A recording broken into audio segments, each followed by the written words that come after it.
Chapter 18. "I hope I shall soon have the pleasure of introducing my son to you," said Mr. Weston. Mrs. Elton, very willing to suppose a particular compliment intended her by such a hope, smiled most graciously.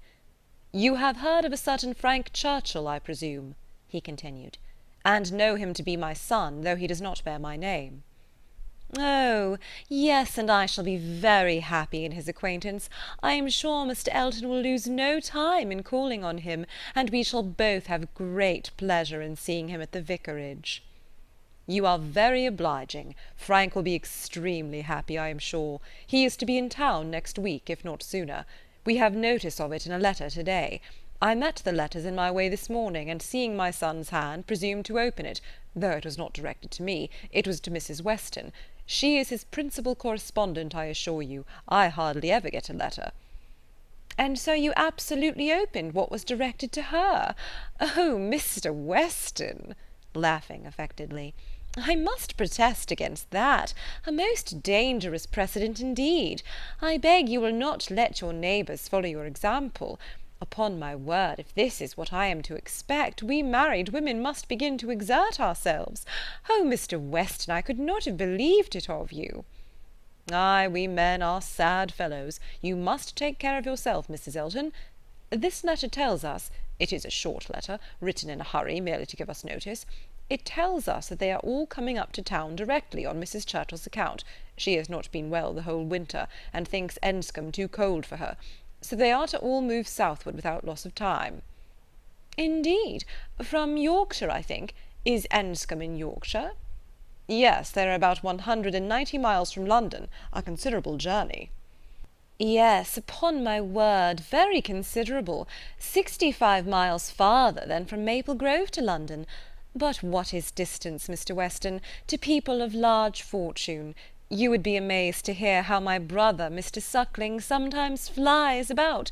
You will hardly believe me, but twice in 1 week he and Mr. Bragg went to London and back again with 4 horses."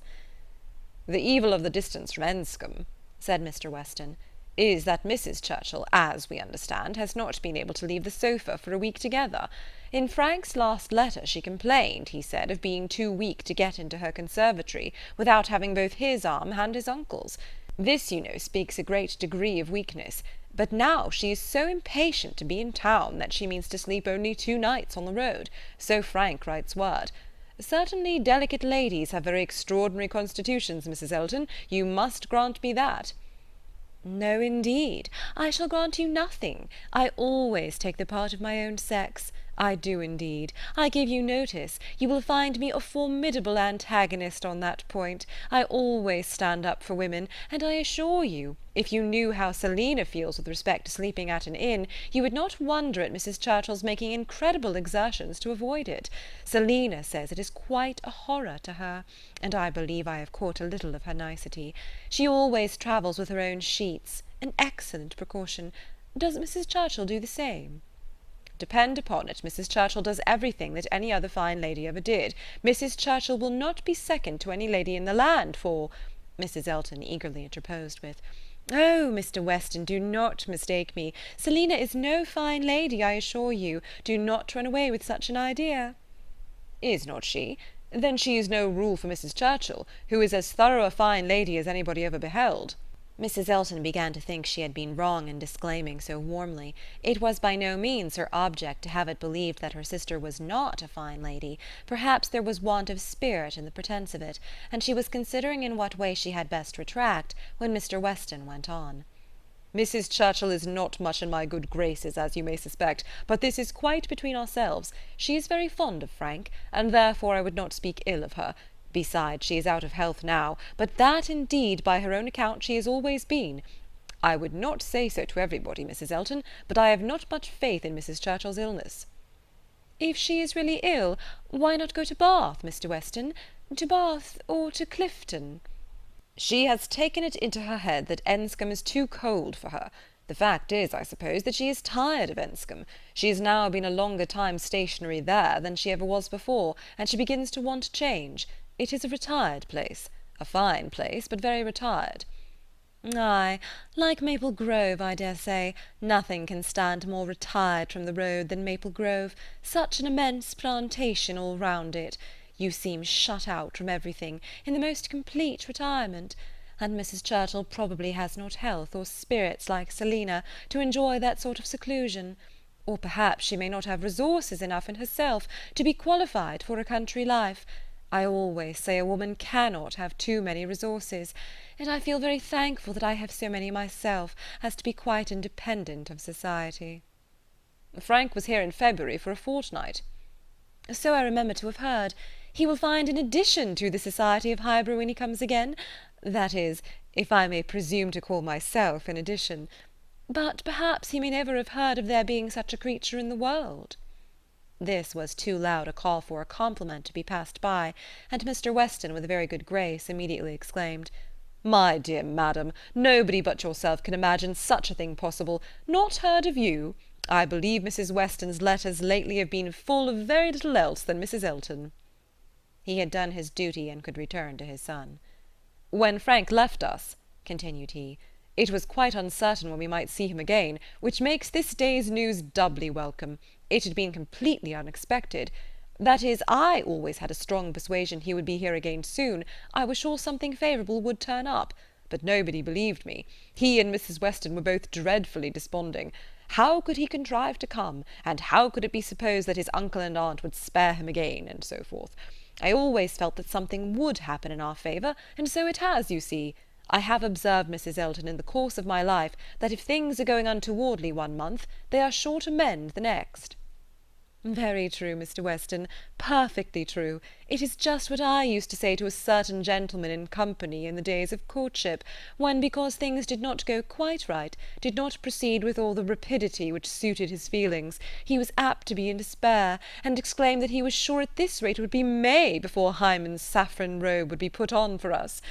Oh, the pains I have been at to dispel these gloomy ideas and give him cheerfuller views! The carriage, we had disappointments about the carriage. One morning, I remember, he came to me quite in despair." She was stopped by a slight fit of coughing, and Mr. Weston instantly seized the opportunity of going on. "You were mentioning May. May is the very month which Mrs. Churchill is ordered, or has ordered herself, to spend in some warmer place than Enscombe, in short, to spend in London, so that we have the agreeable prospect of frequent visits from Frank the whole spring, precisely the season of the year which one should have chosen for it. Days almost at the longest, weather genial and pleasant, always inviting one out, and never too hot for exercise. When he was here before, we made the best of it, but there was a good deal of wet, damp, cheerless weather. There always is in February, you know, and we could not do half that we intended. Now will be the time. There will be complete enjoyment, and I do not know, Mrs. Elton, whether the uncertainty of our meetings, the sort of constant expectation there will be of his coming in to-day or to-morrow and at any hour, may not be more friendly to happiness than having him actually in the house. I think it is so. I think it is the state of mind which gives most spirit and delight. I hope you will be pleased with my son, but you must not expect a prodigy. He is generally thought a fine young man, but do not expect a prodigy. Mrs. Weston's partiality for him is very great, and, as you may suppose, most gratifying to me. She thinks nobody equal to him." "And I assure you, Mr. Weston, I have very little doubt that my opinion will be decidedly in his favour. I have heard so much in praise of Mr. Frank Churchill. At the same time, it is fair to observe that I am one of those who always judge for themselves, and are by no means implicitly guided by others. I give you notice that as I find your son, so I shall judge of him. I am no flatterer." Mr. Weston was musing. "I hope," said he presently, "I have not been severe upon poor Mrs. Churchill. If she is ill, I should be very sorry to do her injustice. But there are some traits in her character which make it difficult for me to speak of her with the forbearance I could wish. You cannot be ignorant, Mrs. Elton, of my connection with the family, nor of the treatment I have met with. And between ourselves, the whole blame of it is to be laid to her. She was the instigator. Frank's mother would never have been slighted as she was, but for her. Mr. Churchill has pride, but his pride is nothing to his wife's. His is a quiet, indolent, gentlemanlike sort of pride that would harm nobody, and only make himself a little helpless and tiresome. But her pride is arrogance and insolence, and what inclines one less to bear, she has no fair pretence of family or blood. She was nobody when he married her, barely the daughter of a gentleman, but ever since her being turned into a Churchill, she has out-Churchilled them all in high and mighty claims. But in herself, I assure you, she is an upstart." "Only think! Well, that must be infinitely provoking. I have quite a horror of upstarts. Maple Grove has given me a thorough disgust to people of that sort, for there is a family in that neighbourhood who are such an annoyance to my brother and sister, from the airs they give themselves. Your description of Mrs. Churchill made me think of them directly. People of the name of Tupman, very lately settled there, and encumbered with many low connections, but giving themselves immense airs, and expecting to be on a footing with the old established families. A year and a half is the very utmost that they can have lived at West Hall, and how they got their fortune nobody knows. They came from Birmingham, which is not a place to promise much, you know, Mr. Weston. One has not great hopes from Birmingham. I always say there is something direful in the sound, but nothing more is positively known of the Tupmans, though a good many things, I assure you, are suspected. And yet by their manners they evidently think themselves equal even to my brother, Mr. Suckling, who happens to be one of their nearest neighbours. It is infinitely too bad. Mr. Suckling, who has been 11 years a resident at Maple Grove, and whose father had it before him, I believe at least, I am almost sure that old Mr. Suckling had completed the purchase before his death." They were interrupted. Tea was carrying round, and Mr. Weston, having said all that he wanted, soon took the opportunity of walking away. After tea, Mr. and Mrs. Weston and Mr. Elton sat down with Mr. Woodhouse to cards. The remaining 5 were left to their own powers, and Emma doubted their getting on very well, for Mr. Knightley seemed little disposed for conversation, Mrs. Elton was wanting notice, which nobody had inclination to pay, and she was herself in a worry of spirits which would have made her prefer being silent. Mr. John Knightley proved more talkative than his brother. He was to leave them early the next day, and he soon began with, "Well, Emma, I do not believe I have anything more to say about the boys, but you have your sister's letter, and everything is down at full length there, we may be sure. My charge would be much more concise than hers, and probably not much in the same spirit. All that I have to recommend being comprised in, do not spoil them, and do not physic them." "I rather hope to satisfy you both," said Emma, "for I shall do all in my power to make them happy, which will be enough for Isabella, and happiness must preclude false indulgence and physic." "And if you find them troublesome, you must send them home again." "That is very likely. You think so, do not you?"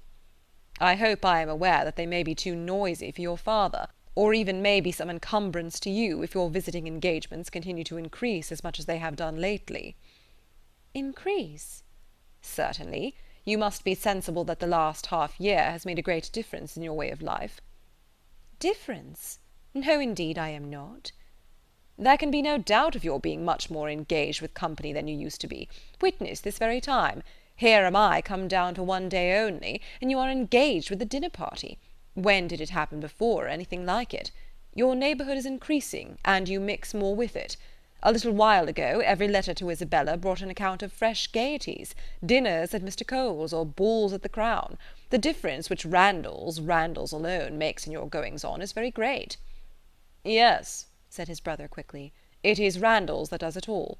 Very well, and as Randalls, I suppose, is not likely to have less influence than heretofore, it strikes me as a possible thing, Emma, that Henry and John may be sometimes in the way, and if they are, I only beg you to send them home." "No," cried Mr. Knightley, "that need not be the consequence. Let them be sent to Donwell. I shall certainly be at leisure." "Upon my word," exclaimed Emma, "you amuse me. I should like to know how many of all my numerous engagements take place without your being of the party, and why I am to be supposed in danger of wanting leisure to attend to the little boys. These amazing engagements of mine, what have they been? Dining once with the Coles, and having a ball talked of, which never took place. I can understand you," nodding at Mr. John Knightley, "your good fortune in meeting with so many of your friends at once here delights you too much to pass unnoticed. But you," turning to Mr. Knightley, "who know how very, very seldom I am ever 2 hours from Hartfield, why you should foresee such a series of dissipation for me, I cannot imagine. And as to my dear little boys, I must say that if Aunt Emma has not time for them, I do not think they would fare much better with Uncle Knightley, who is absent from home about 5 hours where she is absent 1, and who, when he is at home, is either reading to himself or settling his accounts. Mr. Knightley seemed to be trying not to smile, and succeeding without difficulty upon Mrs. Elton's beginning to talk to him.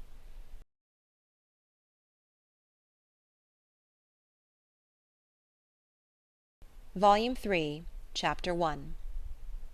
A very little quiet reflection was enough to satisfy Emma as to the nature of her agitation on hearing this news of Frank Churchill. She was soon convinced that it was not for herself she was feeling at all apprehensive or embarrassed, it was for him. Her own attachment had really subsided into a mere nothing, it was not worth thinking of. But if he, who had undoubtedly been always so much the most in love of the two, were to be returning with the same warmth of sentiment which he had taken away, it would be very distressing. If a separation of 2 months should not have cooled him, there were dangers and evils before her. Caution for him and for herself would be necessary. She did not mean to have her own affections entangled again, and it would be incumbent on her to avoid any encouragement of his. She wished she might be able to keep him from an absolute declaration. That would be so very painful a conclusion of their present acquaintance. And yet she could not help rather anticipating something decisive. She felt as if the spring would not pass without bringing a crisis, an event, a something to alter her present composed and tranquil state. It was not very long, though rather longer than Mr. Weston had foreseen, before she had the power of forming some opinion of Frank Churchill's feelings. The Enscombe family were not in town quite so soon as had been imagined, but he was at Highbury very soon afterwards. He rode down for a couple of hours. He could not yet do more, but as he came from Randalls immediately to Hartfield, she could then exercise all her quick observation, and speedily determine how he was influenced, and how she must act. They met with the utmost friendliness. There could be no doubt of his great pleasure in seeing her. But she had an almost instant doubt of his caring for her as he had done, of his feeling the same tenderness in the same degree. She watched him well. It was a clear thing he was less in love than he had been. Absence, with the conviction probably of her indifference, had produced this very natural and very desirable effect. He was in high spirits, as ready to talk and laugh as ever, and seemed delighted to speak of his former visit, and to recur to old stories, and he was not without agitation. It was not in his calmness that she read his comparative difference. He was not calm, his spirits were evidently fluttered, there was restlessness about him. Lively as he was, it seemed a liveliness that did not satisfy himself. But what decided her belief on the subject was his staying only a quarter of an hour, and hurrying away to make other calls in Highbury. He had seen a group of old acquaintance in the street as he had passed. He had not stopped, he would not stop for more than a word, but he had the vanity to think they would be disappointed if he did not call, and much as he wished to stay longer at Hartfield, he must hurry off. She had no doubt as to his being less in love, but neither his agitated spirits, nor his hurrying away, seemed like a perfect cure, and she was rather inclined to think it implied a dread of her returning power and a discreet resolution of not trusting himself with her long. This was the only visit from Frank Churchill in the course of 10 days. He was often hoping, intending to come, but was always prevented. His aunt could not bear to have him leave her. Such was his own account at Randalls. If he were quite sincere, if he really tried to come, it was to be inferred that Mrs. Churchill's removal to London had been of no service to the wilful or nervous part of her disorder. That she was really ill was very certain. He had declared himself convinced of it at Randalls. Though much might be fancy, he could not doubt, when he looked back, that she was in a weaker state of health than she had been half a year ago. He did not believe it to proceed from anything that care and medicine might not remove, or at least that she might not have many years of existence before her, but he could not be prevailed on, by all his father's doubts, to say that her complaints were merely imaginary, or that she was as strong as ever.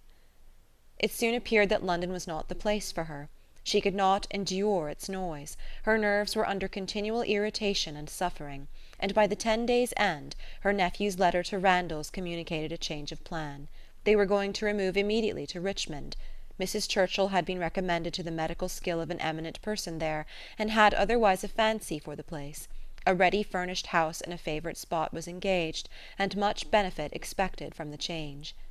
Emma heard that Frank wrote in the highest spirits of this arrangement, and seemed most fully to appreciate the blessing of having 2 months before him of such near neighbourhood to many dear friends, for the house was taken for May and June. She was told that now he wrote with the greatest confidence of being often with them, almost as often as he could even wish. Emma saw how Mr. Weston understood these joyous prospects. He was considering her as the source of all the happiness they offered. She hoped it was not so. 2 months must bring it to the proof. Mr. Weston's own happiness was indisputable. He was quite delighted. It was the very circumstance he could have wished for. Now it would really be having Frank in their neighbourhood. What were 9 miles to a young man? An hour's ride. He would be always coming over. The difference in that respect of Richmond and London was enough to make the whole difference of seeing him always and seeing him never. 16 miles, nay 18, it must be full 18 to Manchester Street, was a serious obstacle. Were he ever able to get away, the day would be spent in coming and returning. There was no comfort in having him in London. He might as well be at Enscombe. But Richmond was the very distance for easy intercourse. Better than nearer. One good thing was immediately brought to a certainty by this removal. The ball at the Crown. It had not been forgotten before, but it had been soon acknowledged vain to attempt to fix a day. Now, however, it was absolutely to be.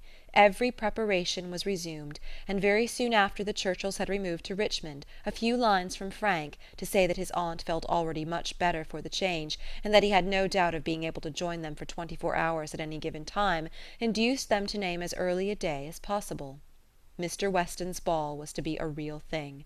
A very few to-morrows stood between the young people of Highbury and happiness. Mr. Woodhouse was resigned. The time of year lightened the evil to him. May was better for everything than February. Mrs. Bates was engaged to spend the evening at Hartfield. James had due notice, and he sanguinely hoped that neither dear little Henry nor dear little John would have anything the matter with them while dear Emma was gone. Chapter 2. No misfortune occurred again to prevent the ball. The day approached, the day arrived, and after a morning of some anxious watching, Frank Churchill, in all the certainty of his own self, reached Randalls before dinner, and everything was safe. No second meeting had there yet been between him and Emma. The room at the Crown was to witness it, but it would be better than a common meeting in a crowd. Mr. Weston had been so very earnest in his entreaties for her arriving there as soon as possible after themselves, for the purpose of taking her opinion as to the propriety and comfort of the rooms before any other persons came, that she could not refuse him, and must therefore spend some quiet interval in the young man's company. She was to convey Harriet, and they drove to the Crown in good time, the Randalls party just sufficiently before them. Frank Churchill seemed to have been on the watch, and though he did not say much, his eyes declared that he meant to have a delightful evening. They all walked about together, to see that everything was as it should be, and within a few minutes were joined by the contents of another carriage, which Emma could not hear the sound of at first without great surprise.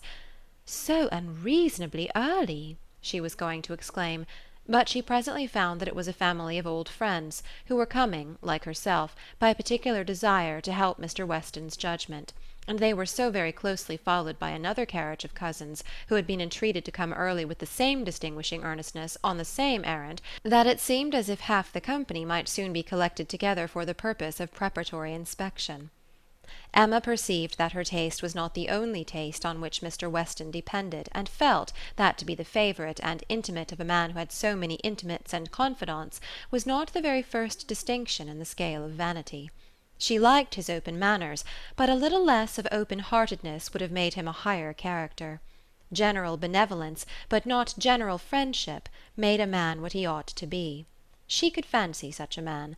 The whole party walked about, and looked and praised again, and then, having nothing else to do, formed a sort of half-circle round the fire, to observe in their various modes, till other subjects were started, that though May, a fire in the evening was still very pleasant. Emma found that it was not Mr. Weston's fault that the number of privy councillors was not yet larger. They had stopped at Mrs. Bates's door to offer the use of their carriage, but the aunt and niece were to be brought by the Eltons. Frank was standing by her, but not steadily. There was a restlessness which showed a mind not at ease. He was looking about, he was going to the door, he was watching for the sound of other carriages, impatient to begin, or afraid of being always near her. Mrs. Elton was spoken of. "I think she must be here soon," said he. "I have a great curiosity to see Mrs. Elton.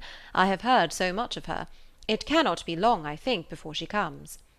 A carriage was heard. He was on the move immediately, but coming back, said, "I am forgetting that I am not acquainted with her. I have never seen either Mr. or Mrs. Elton. I have no business to put myself forward." Mr. and Mrs. Elton appeared, and all the smiles and the proprieties passed. "But Miss Bates and Miss Fairfax," said Mr. Weston, looking about. "We thought you were to bring them."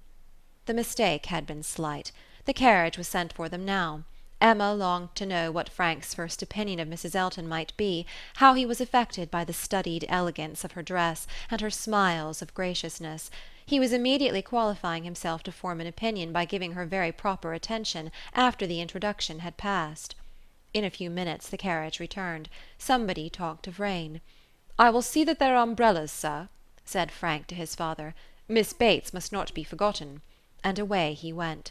Mr. Weston was following, but Mrs. Elton detained him, to gratify him by her opinion of his son, and so briskly did she begin that the young man himself, though by no means moving slowly, could hardly be out of hearing. "A very fine young man indeed, Mr. Weston. You know I candidly told you I should form my own opinion, and I am happy to say that I am extremely pleased with him. You may believe me. I never compliment. I think him a very handsome young man, and his manners are precisely what I like and approve, so truly the gentleman, without the least conceit or puppyism. You must know I have a vast dislike to puppies, quite a horror of them. They were never tolerated at Maple Grove. Neither Mr. Suckling nor me had ever any patience with them, and we used sometimes to say very cutting things. Selina, who is mild almost to a fault, bore with them much better." While she talked of his son, Mr. Weston's attention was chained, but when she got to Maple Grove, he could recollect that there were ladies just arriving to be attended to, and with happy smiles must hurry away. Mrs. Elton turned to Mrs. Weston. "I have no doubt of its being our carriage with Miss Bates and Jane. Our coachman and horses are so extremely expeditious. I believe we drive faster than anybody. What a pleasure it is to send one's carriage for a friend.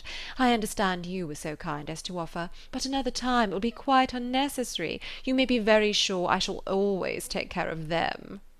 Miss Bates and Miss Fairfax, escorted by the two gentlemen, walked into the room, and Mrs. Elton seemed to think it as much her duty as Mrs. Weston's to receive them. Her gestures and movements might be understood by anyone who looked on like Emma, but her words, everybody's words, were soon lost under the incessant flow of Miss Bates, who came in talking, and had not finished her speech under many minutes after her being admitted into the circle at the fire. As the door opened, she was heard. "Oh, so very obliging of you. No rain at all. Nothing to signify. I do not care for myself. Quite thick shoes. And Jane declares. Well," as soon as she was within the door, "well, this is brilliant indeed. This is admirable. Excellently contrived, upon my word. Nothing wanting. Could not have imagined it. So well lighted up. Jane, Jane, look. Did you ever see anything? Oh, Mr. Weston, you must really have had Aladdin's lamp. Good Mrs. Stokes would not know her own room again. I saw her as I came in. She was standing in the entrance. Oh, Mrs. Stokes, said I, but I had not time for more." She was now met by Mrs. Weston. "Very well, I thank you, ma'am. I hope you are quite well. Very happy to hear it. So afraid you might have a headache, seeing you pass by so often, and knowing how much trouble you must have. Delighted to hear it indeed. Ah, dear Mrs. Elton, so obliged to you for the carriage. Excellent time. Jane and I quite ready. Did not keep the horses a moment. Most comfortable carriage.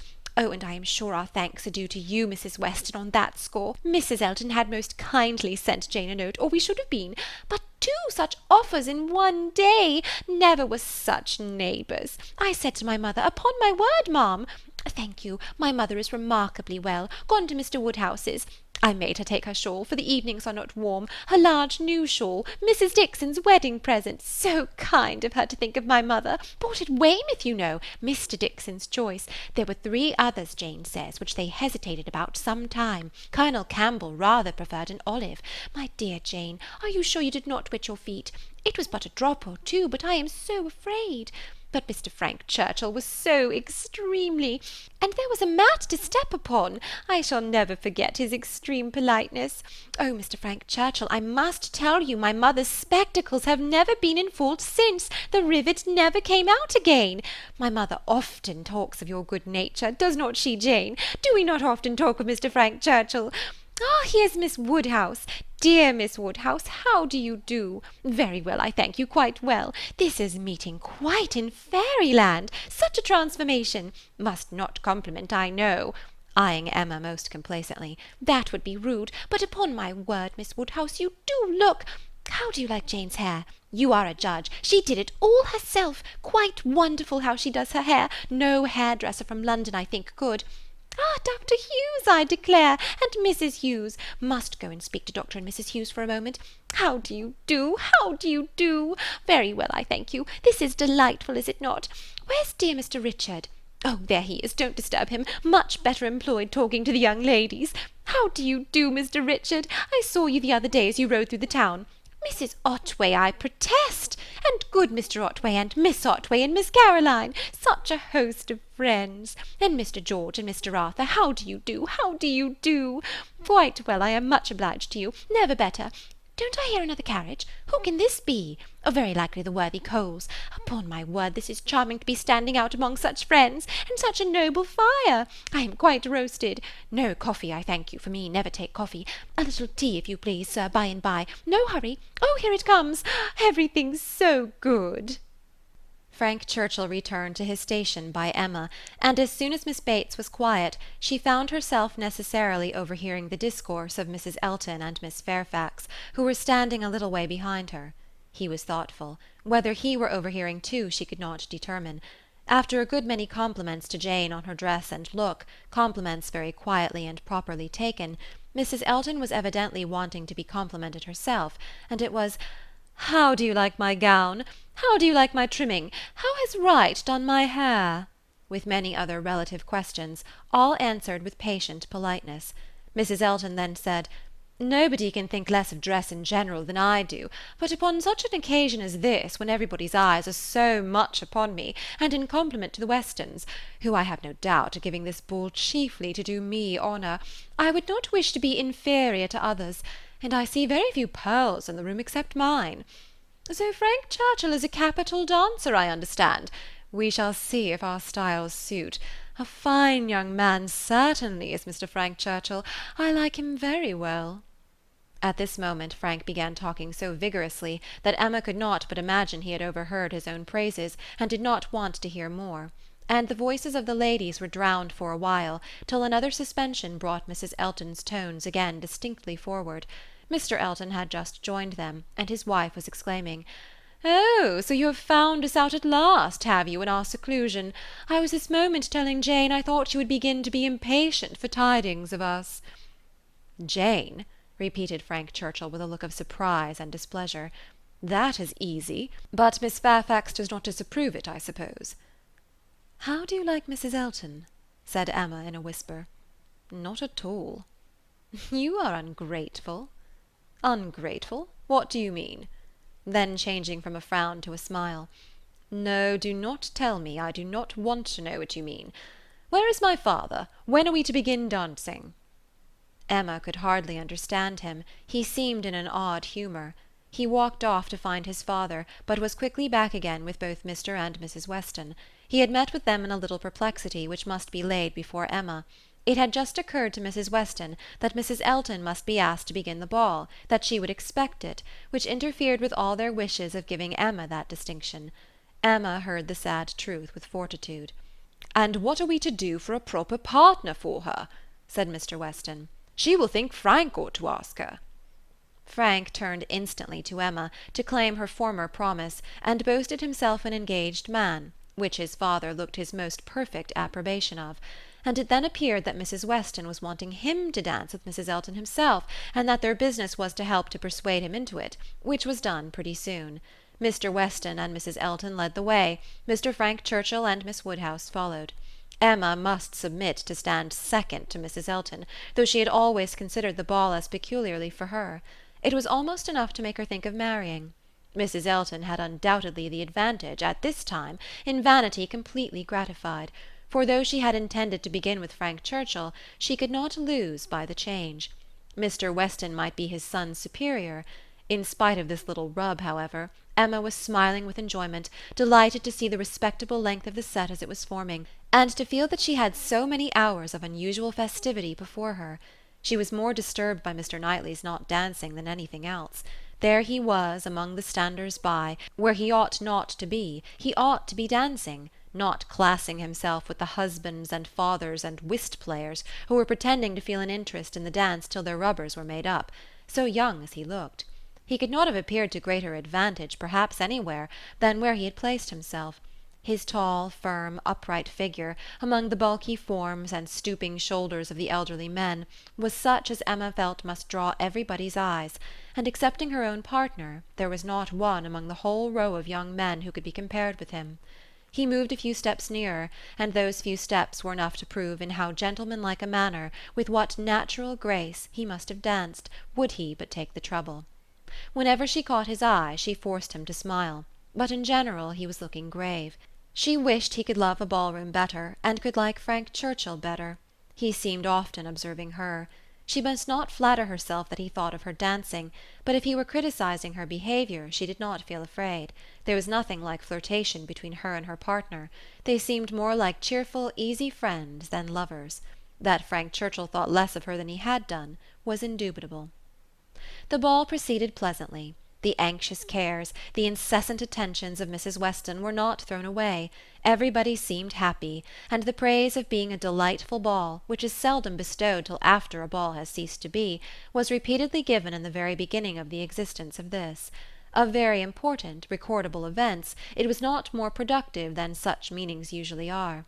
There was one, however, which Emma thought something of.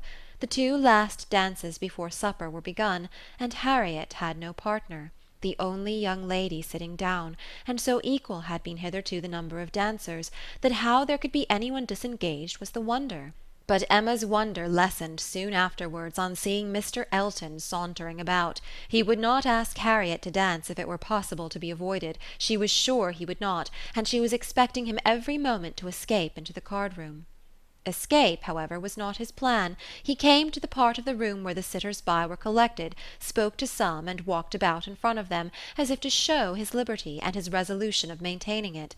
He did not omit being sometimes directly before Miss Smith, or speaking to those who were close to her. Emma saw it. She was not yet dancing. She was working her way up from the bottom, and had therefore leisure to look around, and by only turning her head a little she saw it all. When she was half-way up the set, the whole group were exactly behind her, and she would no longer allow her eyes to watch. But Mr. Elton was so near that she heard every syllable of a dialogue which just then took place between him and Mrs. Weston, and she perceived that his wife, who was standing immediately above her, was not only listening also, but even encouraging him by significant glances. The kind-hearted, gentle Mrs. Weston had left her seat to join him and say, "Do not you dance, Mr. Elton?" To which his prompt reply was, "Most readily, Mrs. Weston, if you will dance with me." "Me? Oh, no. I would get you a better partner than myself. I am no dancer." "If Mrs. Gilbert wishes to dance," said he, "I shall have great pleasure, I am sure, for though beginning to feel myself rather an old married man, and that my dancing days are over, it would give me very great pleasure at any time to stand up with an old friend like Mrs. Gilbert." "Mrs. Gilbert does not mean to dance, but there is a young lady disengaged whom I should be very glad to see dancing. Miss Smith." "Miss Smith? Oh, I had not observed. You are extremely obliging, and if I were not an old married man... But my dancing days are over, Mrs. Weston, you will excuse me. Anything else I should be most happy to do at your command, but my dancing days are over." Mrs. Weston said no more, and Emma could imagine with what surprise and mortification she must be returning to her seat. This was Mr. Elton, the amiable, obliging, gentle Mr. Elton. She looked round for a moment. He had joined Mr. Knightley at a little distance, and was arranging himself for settled conversation, while smiles of high glee passed between him and his wife. She would not look again. Her heart was in a glow, and she feared her face might be as hot. In another moment a happier sight caught her. Mr. Knightley leading Harriet to the set! Never had she been more surprised, seldom more delighted, than at that instant. She was all pleasure and gratitude, both for Harriet and herself, and longed to be thanking him, and though too distant for speech, her countenance said much as soon as she could catch his eye again. His dancing proved to be just what she had believed it, extremely good, and Harriet would have seemed almost too lucky if it had not been for the cruel state of things before, and for the very complete enjoyment and very high sense of the distinction which her happy features announced. It was not thrown away on her. She bounded higher than ever, flew farther down the middle, and was in a continual course of smiles. Mr. Elton had retreated into the card-room, looking, Emma trusted, very foolish. She did not think he was quite so hardened as his wife, though growing very like her. She spoke some of her feelings, by observing audibly to her partner, "Knightley has taken pity on poor little Miss Smith. Very good-natured, I declare." Supper was announced, the move began, and Miss Bates might be heard from that moment, without interruption, till her being seated at table and taking up her spoon. "Jane, Jane, my dear Jane, where are you? Here is your tippet. Mrs. Weston begs you to put on your tippet. She says she is afraid there will be draughts in the passage, though everything has been done. One door nailed up, quantities of matting. My dear Jane, indeed you must. Mr. Churchill, oh, you are too obliging. How well you put it on! So gratified! Excellent dancing indeed! Yes, my dear, I ran home as I said I should to help grandmamma to bed, and got back again, and nobody missed me. I set off without saying a word, just as I told you. Grandmamma was quite well, had a charming evening with Mr. Woodhouse, a vast deal of chat and backgammon. Tea was made downstairs, biscuits and baked apples and wine before she came away. Amazing luck in some of her throws, and she inquired a great deal about you, how you were amused, and who were your partners. Oh, said I shall not forestall Jane. I left her dancing with Mr. George Otway. She will love to tell you all about it herself to-morrow. Her first partner was Mr. Elton. I do not know who will ask her next, except perhaps Mr. William Cox. My dear sir, you are too obliging. Is there nobody you would not rather? I am not helpless. Sir, you are most kind. Upon my word, Jane on one arm and me on the other. Stop, let us stand a little back. Mrs. Elton is going. Dear Mrs. Elton, how elegant she looks! Beautiful lace! Now we all follow in her train. Quite the queen of the evening. Well, here we are at the passage. 2 steps, Jane. Take care of the 2 steps. Oh, no, there is but one. Well, I was persuaded there were 2. How very odd! I was convinced there were 2, and there is but one. I never saw anything equal to the comfort and style. Candles everywhere. I was telling you of your grandmamma, Jane. There was a little disappointment. The baked apples and biscuits, excellent in their way, you know, but there was a delicate fricassee of sweetbread and some asparagus brought in first, and good Mr. Woodhouse, not thinking the asparagus quite boiled enough, sent it out again. Now there is nothing grandmamma loves better than sweetbread and asparagus, so she was rather disappointed, but we agreed we would not speak of it to anybody, for fear of its getting round to dear Miss Woodhouse, who would be so very much concerned. Well, this is brilliant! I am all amazement. Could not have supposed anything. Such elegance and profusion. I have seen nothing like it since. Well, where shall we sit? Where shall we sit? Anywhere, so that Jane is not in a draught. Where I sit is of no consequence. Oh, do you recommend this side? Well, I am sure, Mr. Churchill, only it seems too good. But just as you please. What you direct in this house cannot be wrong. Dear Jane, how shall we ever recollect half the dishes for grandmamma? Soup too, bless me! I should not be helped so soon, but it smells most excellent, and I cannot help beginning. Emma had no opportunity of speaking to Mr. Knightley till after supper, but when they were all in the ball-room again, her eyes invited him irresistibly to come to her and be thanked. He was warm in his reprobation of Mr. Elton's conduct. It had been unpardonable rudeness, and Mrs. Elton's looks also received the due share of censure. "They aimed at wounding more than Harriet," said he. "Emma, why is it that they are your enemies?" He looked with smiling penetration, and on receiving no answer, added, "She ought not to be angry with you, I suspect, whatever he may be. To that surmise you say nothing, of course. But confess, Emma, that you did want him to marry Harriet." "I did," replied Emma, and they cannot forgive me." He shook his head, but there was a smile of indulgence with it, and he only said, "I shall not scold you. I leave you to your own reflections." "Can you trust me with such flatterers? Does my vain spirit ever tell me I am wrong?" "Not your vain spirit, but your serious spirit. If one leads you wrong, I am sure the other tells you of it." "I do own myself to have been completely mistaken in Mr. Elton. There is a littleness about him which you discovered and which I did not, and I was fully convinced of his being in love with Harriet. It was through a series of strange blunders." "And in return for your acknowledging so much, I will do you the justice to say that you would have chosen for him better than he has chosen for himself. Harriet Smith has some first-rate qualities, which Mrs. Elton is totally without. An unpretending, single-minded, artless girl, infinitely to be preferred by any man of sense and taste to a woman such as Mrs. Elton. I found Harriet more conversable than I expected." Emma was extremely gratified. They were interrupted by the bustle of Mr. Weston calling on everybody to begin dancing again. "Come, Miss Woodhouse, Miss Otway, Miss Fairfax, what are you all doing? Come, Emma, set your companions the example. Everybody is lazy, everybody's asleep." "I am ready," said Emma, "whenever I am wanted." "Whom are you going to dance with?" asked Mr. Knightley. She hesitated a moment and then replied, "With you, if you will ask me." "Will you?" said he, offering his hand. "Indeed I will. You have shown that you can dance, and you know we are not really so much brother and sister as to make it at all improper." "Brother and sister? No, indeed." Chapter 3. This little explanation with Mr. Knightley gave Emma considerable pleasure.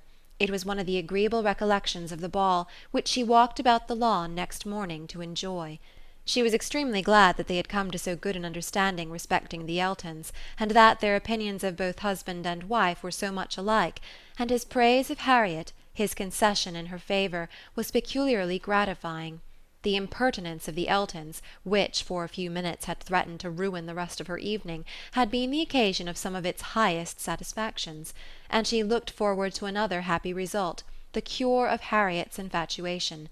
From Harriet's manner of speaking of the circumstance before they quitted the ballroom, she had strong hopes.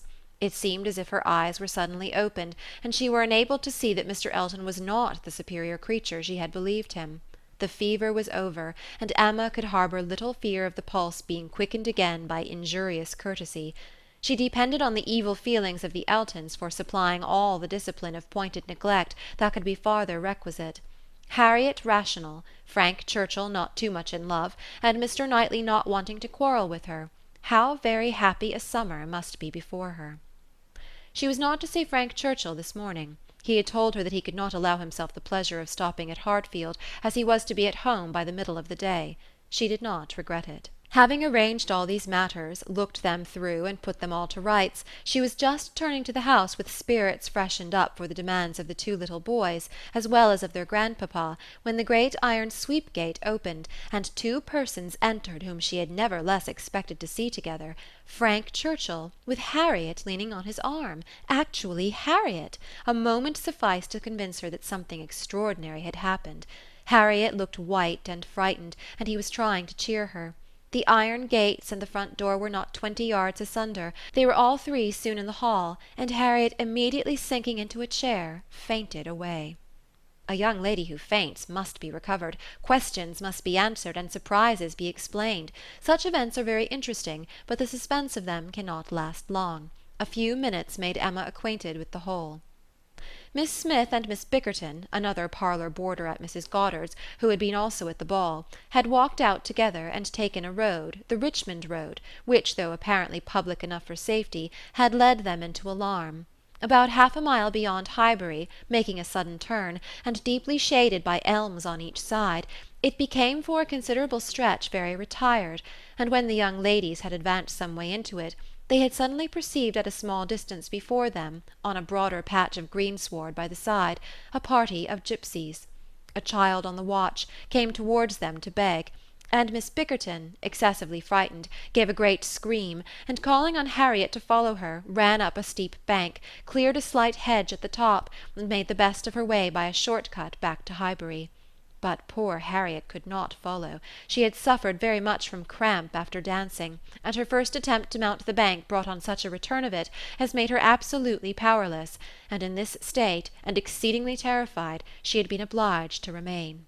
How the trampers might have behaved had the young ladies been more courageous must be doubtful, but such an invitation for attack could not be resisted, and Harriet was soon assailed by half a dozen children, headed by a stout woman and a great boy, all clamorous and impertinent in look, though not absolutely in word.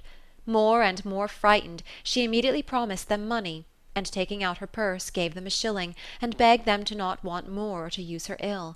She was then able to walk, though but slowly, and was moving away, but her terror and her purse were too tempting, and she was followed, or rather surrounded, by the whole gang, demanding more. In this state Frank Churchill had found her, she trembling and conditioning, they loud and insolent. By a most fortunate chance his leaving Highbury had been delayed so as to bring him to her assistance at this critical moment. The pleasantness of the morning had induced him to walk forward and leave his horses to meet him by another road, a mile or two beyond Highbury, and happening to have borrowed a pair of scissors the night before of Miss Bates, and to have forgotten to restore them, he had been obliged to stop at her door, and go in for a few minutes.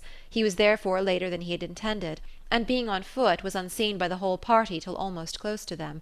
The terror which the woman and boy had been creating in Harriet was then their own portion.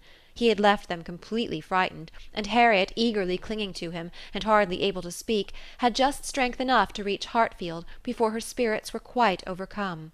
It was his idea to bring her to Hartfield. He had thought of no other place. This was the amount of the whole story, of his communication and of Harriet's as soon as she had recovered her senses and speech.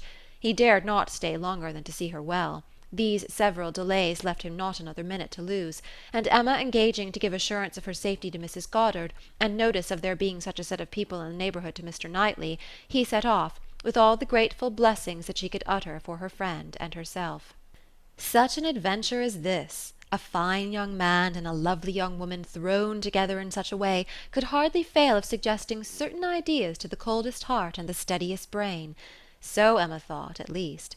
Could a linguist, could a grammarian, could even a mathematician have seen what she did, have witnessed their appearance together and heard their history of it, without feeling that circumstances had been at work to make them peculiarly interesting to each other? How much more must an imaginist, like herself, be on fire with speculation and foresight, especially with such a groundwork of anticipation as her mind had already made? It was a very extraordinary thing. Nothing of the sort had ever occurred before to any young ladies in the place within her memory, no rencontre, no alarm of the kind, and now it had happened to the very person, and at the very hour, when the other very person was chancing to pass by to rescue her. It certainly was very extraordinary, and knowing as she did the favourable state of mind of each at this period, it struck her the more. He was wishing to get the better of his attachment to herself, she just recovering from her mania for Mr. Elton. It seemed as if everything united to promise the most interesting consequences. It was not possible that the occurrence should not be strongly recommending each to the other. In the few minutes' conversation which she had yet had with him, while Harriet had been partially insensible, he had spoken of her terror, her naivete, her fervour as she seized and clung to his arm, with a sensibility amused and delighted. And just at last, after Harriet's own account had been given, he had expressed his indignation at the abominable folly of Miss Bickerton in the warmest terms. Everything was to take its natural course, however, neither impelled nor assisted. She would not stir a step, nor drop a hint. No, she had had enough of interference. There could be no harm in a scheme, a mere passive scheme. It was no more than a wish. Beyond it she would on no account proceed. Emma's first resolution was to keep her father from the knowledge of what had passed, aware of the anxiety and alarm it would occasion. But she soon felt that concealment must be impossible. Within half an hour it was known all over Highbury. It was the very event to engage those who talk most, the young and the low, and all the youth and servants in the place were soon in the happiness of frightful news. The last night's ball seemed lost in the gipsies. Poor Mr. Woodhouse trembled as he sat, and, as Emma had foreseen, would scarcely be satisfied without their promising never to go beyond the shrubbery again. It was some comfort to him that many inquiries after himself and Miss Woodhouse, for his neighbours knew that he loved to be inquired after, as well as Miss Smith, were coming in during the rest of the day, and he had the pleasure of returning for answer that they were all very indifferent, which, though not exactly true, for she was perfectly well and Harriet not much otherwise, Emma would not interfere with. She had an unhappy state of health in general for the child of such a man, for she hardly knew what indisposition was, and if he did not invent illness for her, she could make no figure in a message. The gipsies did not wait for the operations of justice, they took themselves off in a hurry. The young ladies of Highbury might have walked again in safety before their panic began, and the whole history dwindled soon into a matter of little importance but to Emma and her nephews. In her imagination it maintained its ground, and Henry and John were still asking every day for the story of Harriet and the gipsies, and still tenaciously setting her right if she varied in the slightest particular from the original recital. Chapter 4. A very few days had passed after this adventure, when Harriet came one morning to Emma with a small parcel in her hand, and after sitting down and hesitating, thus began. Miss Woodhouse, if you are at leisure, I have something that I should like to tell you, a sort of confession to make, and then, you know, it will be all over. Emma was a good deal surprised, but begged her to speak. There was a seriousness in Harriet's manner which prepared her, quite as much as her words, for something more than ordinary. It is my duty, and I am sure it is my wish, she continued, to have no reserves with you on this subject. As I am happily quite an altered creature in one respect, it is very fit that you should have the satisfaction of knowing it. I do not want to say more than is necessary. I am too much ashamed of having given way as I have done, and I dare say you understand me. Yes, said Emma, I hope I do. How could I so long a time be fancying myself? Cried Harriet warmly. It seems like madness. I can see nothing at all extraordinary in him now. I do not care whether I meet him or not, except that of the two I had rather not see him, and indeed I would go any distance round to avoid him. But I do not envy his wife in the least. I neither admire her nor envy her, as I have done. She is very charming, I dare say, and all that, but I think her very ill-tempered and disagreeable. I shall never forget her look the other night. However, I assure you, Miss Woodhouse, I wish her no evil. No, let them be ever so happy together, it will not give me another moment's pang. And to convince you that I have been speaking truth, I am now going to destroy what I ought to have destroyed long ago, what I ought never to have kept. I know that very well, blushing as she spoke. However, now I will destroy it all, and it is my particular wish to do it in your presence, that you may see how rational I am grown. Cannot you guess what this parcel holds? Said she with a conscious look. Not the least in the world. Did he ever give you anything? No, I cannot call them gifts, but they are things that I have valued very much. She held the parcel towards her, and Emma read the words, "Most precious treasures," on the top. Her curiosity was greatly excited. Emma unfolded the parcel, and she looked on with impatience. Within abundance of silver paper was a pretty little Tunbridge ware box, which Harriet opened. It was well lined with the softest cotton, but excepting the cotton, Emma saw only a small piece of court-plaster. "Now," said Harriet, "you must recollect." "No, indeed, I do not." "Dear me! I should not have thought it possible you could forget what passed in this very room about court-plaster, one of the very last times we ever met in it. It was but a very few days before I had my sore throat, just before Mr. and Mrs. John Knightley came, I think the very evening. Do you not remember his cutting his finger with your new penknife, and your recommending court-plaster? But as you had none about you, and knew I had, you desired me to supply him, and so I took out mine and cut him a piece, but it was a great deal too large, and he cut it smaller, and kept playing some time with what was left, before he gave it back to me. And so then, in my nonsense, I could not help making a treasure of it. So I put it by never to be used, and looked at it now and then as a great treat." "My dearest Harriet," cried Emma, putting her hand before her face and jumping up, "you make me more ashamed of myself than I can bear. Remember it? Ay, I remember it all now, all except your saving this relic. I knew nothing of that till this moment. But he cutting a finger, and my recommending court-plaster, and saying I had none about me. Oh, my sins, and I had plenty all the while in my pocket. One of my senseless tricks. I deserve to be under a continual blush all the rest of my life. Well," sitting down again, "go on. What else?" "And had you really some at hand yourself? I am sure I never suspected it, you did it so naturally." "And so you actually put this piece of court plaster by for his sake?" said Emma, recovering from her state of shame, and feeling divided between wonder and amusement. And secretly she added to herself, "Lord bless me, when should I ever have thought of putting by in cotton a piece of court plaster that Frank Churchill had been pulling about? I never was equal to this." "Here," resumed Harriet, turning to her box again, "here is something still more valuable, I mean that has been more valuable, because this is what really once did belong to him, which the court plaster never did." Emma was quite eager to see this superior treasure. It was the end of an old pencil, the part without any lead. "This was really his," said Harriet. "Do not you remember one morning? No, I dare say you do not. But one morning, I forget exactly the day, but perhaps it was the Tuesday or Wednesday before that evening, he wanted to make a memorandum in his pocket-book. It was about spruce beer. Mr. Knightley had been telling him something about brewing spruce beer, and he wanted to put it down, but when he took out his pencil, there was so little lead that he soon cut it all away, and it would not do, so you lent him another, and this was left upon the table as good for nothing. But I kept my eye on it, and as soon as I dared, caught it up, and never parted with it again from that moment." "I do remember it," cried Emma. "I perfectly remember it. Talking about spruce beer. Oh yes, Mr. Knightley and I both saying we liked it, and Mr. Elton seeming resolved to learn to like it too. I perfectly remember it. Stop, Mr. Knightley was standing just here, was not he? I have an idea he was standing just here." "Ah, I do not know. I cannot recollect. It is very odd, but I cannot recollect. Mr. Elton was sitting here, I remember, much about where I am now." "Well, go on." "Oh, that's all. I have nothing more to show you or to say, except that I am now going to throw them both behind the fire, and I wish you to see me do it." "My poor dear Harriet, and have you actually found happiness in treasuring up these things?"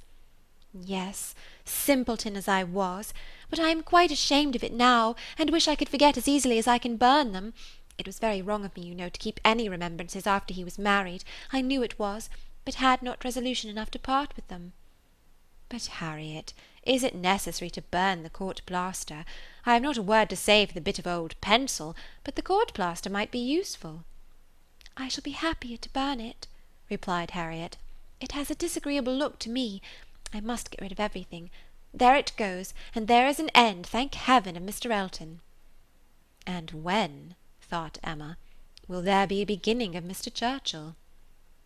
She had soon afterwards reason to believe that the beginning was already made, and could not but hope that the gipsy, though she had told no fortune, might be proved to have made Harriet's. About a fortnight after the alarm, they came to a sufficient explanation, and quite undesignedly. Emma was not thinking of it at the moment, which made the information she received more valuable. She merely said, in the course of some trivial chat, "Well, Harriet, whenever you marry, I would advise you to do so and so," and thought no more of it, till after a minute's silence she heard Harriet say in a very serious tone, "I shall never marry." Emma then looked up, and immediately saw how it was, and after a moment's debate as to whether it should pass unnoticed or not, replied, "Never marry? This is a new resolution." "It is one that I shall never change, however." After another short hesitation, "I hope it does not proceed I hope it is not in compliment to Mr. Elton." "Mr. Elton, indeed!" cried Harriet indignantly. "Oh, no," and Emma could just catch the words. "So superior to Mr. Elton." She then took a longer time for consideration. Should she proceed no farther? Should she let it pass, and seem to suspect nothing? Perhaps Harriet might think her cold or angry if she did, or perhaps if she were totally silent, it might only drive Harriet into asking her to hear too much. And against anything like such an unreserve as had been, such an open and frequent discussion of hopes and chances, she was perfectly resolved. She believed it would be wiser for her to say and know at once, all that she meant to say and know. Plain dealing was always best. She had previously determined how far she would proceed on any application of the sort, and it would be safer for both to have the judicious law of her own brain laid down with speed. She was decided, and thus spoke. "Harriet, I will not affect to be in doubt of your meaning. Your resolution, or rather your expectation of never marrying, results from an idea that the person whom you might prefer would be too greatly your superior in situation to think of you. Is not it so?" "Oh, Miss Woodhouse, Believe me, I have not the presumption to suppose, indeed I am not so mad, but it is a pleasure to me to admire him at a distance, and to think of his infinite superiority to all the rest of the world, with the gratitude, wonder, and veneration which are so proper, in me especially. I am not at all surprised at you, Harriet. The service he rendered you was enough to warm your heart. Service! Oh, it was such an inexpressible obligation!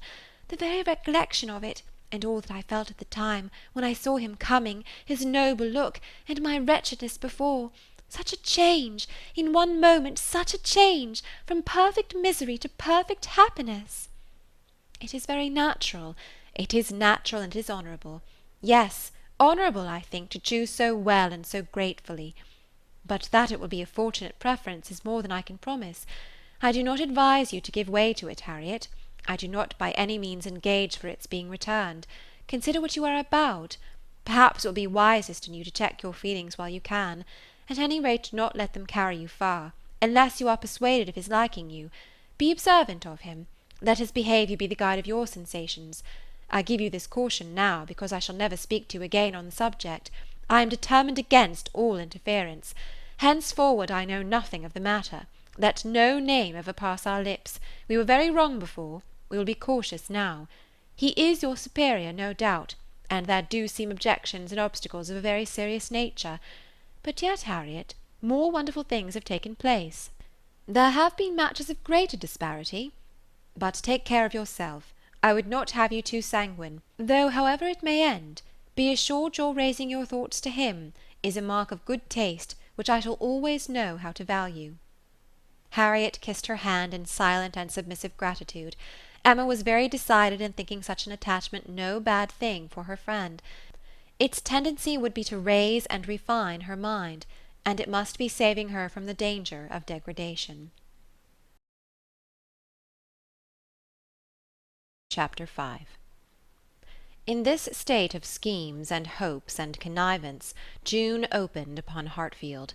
To Highbury in general it brought no material change. The Eltons were still talking of a visit from the Sucklings, and of the use to be made of their barouche landau, and Jane Fairfax was still at her grandmother's, and as the return of the Campbells from Ireland was again delayed, and August instead of midsummer fixed for it, she was likely to remain there full 2 months longer, provided at least she were able to defeat Mrs. Elton's activity in her service, and save herself from being hurried into a delightful situation against her will. Mr. Knightley, who for some reason best known to himself had certainly taken an early dislike to Frank Churchill, was only growing to dislike him more. He began to suspect him of some double dealing in his pursuit of Emma. That Emma was his object appeared indisputable. Everything declared it. His own attentions, his father's hints, his mother-in-law's guarded silence. It was all in unison.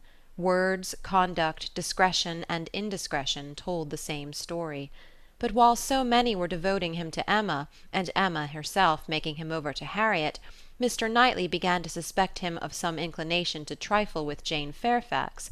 He could not understand it, but there were symptoms of intelligence between them, he thought so at least, symptoms of admiration on his side, which, having once observed, he could not persuade himself to think entirely void of meaning, however he might wish to escape any of Emma's errors of imagination. She was not present when the suspicion first arose.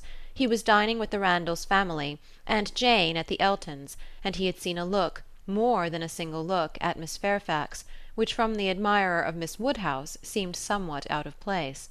When he was again in their company, he could not help remembering what he had seen, nor could he avoid observations which, unless it were like Cowper and his fire at twilight, myself creating what I saw, brought him yet stronger suspicion of there being a something of private liking, of private understanding even, between Frank Churchill and Jane.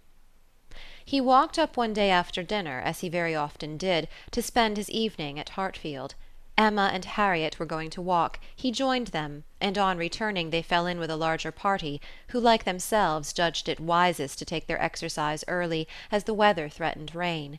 Mr. and Mrs. Weston and their son, Miss Bates and her niece, who had accidentally met.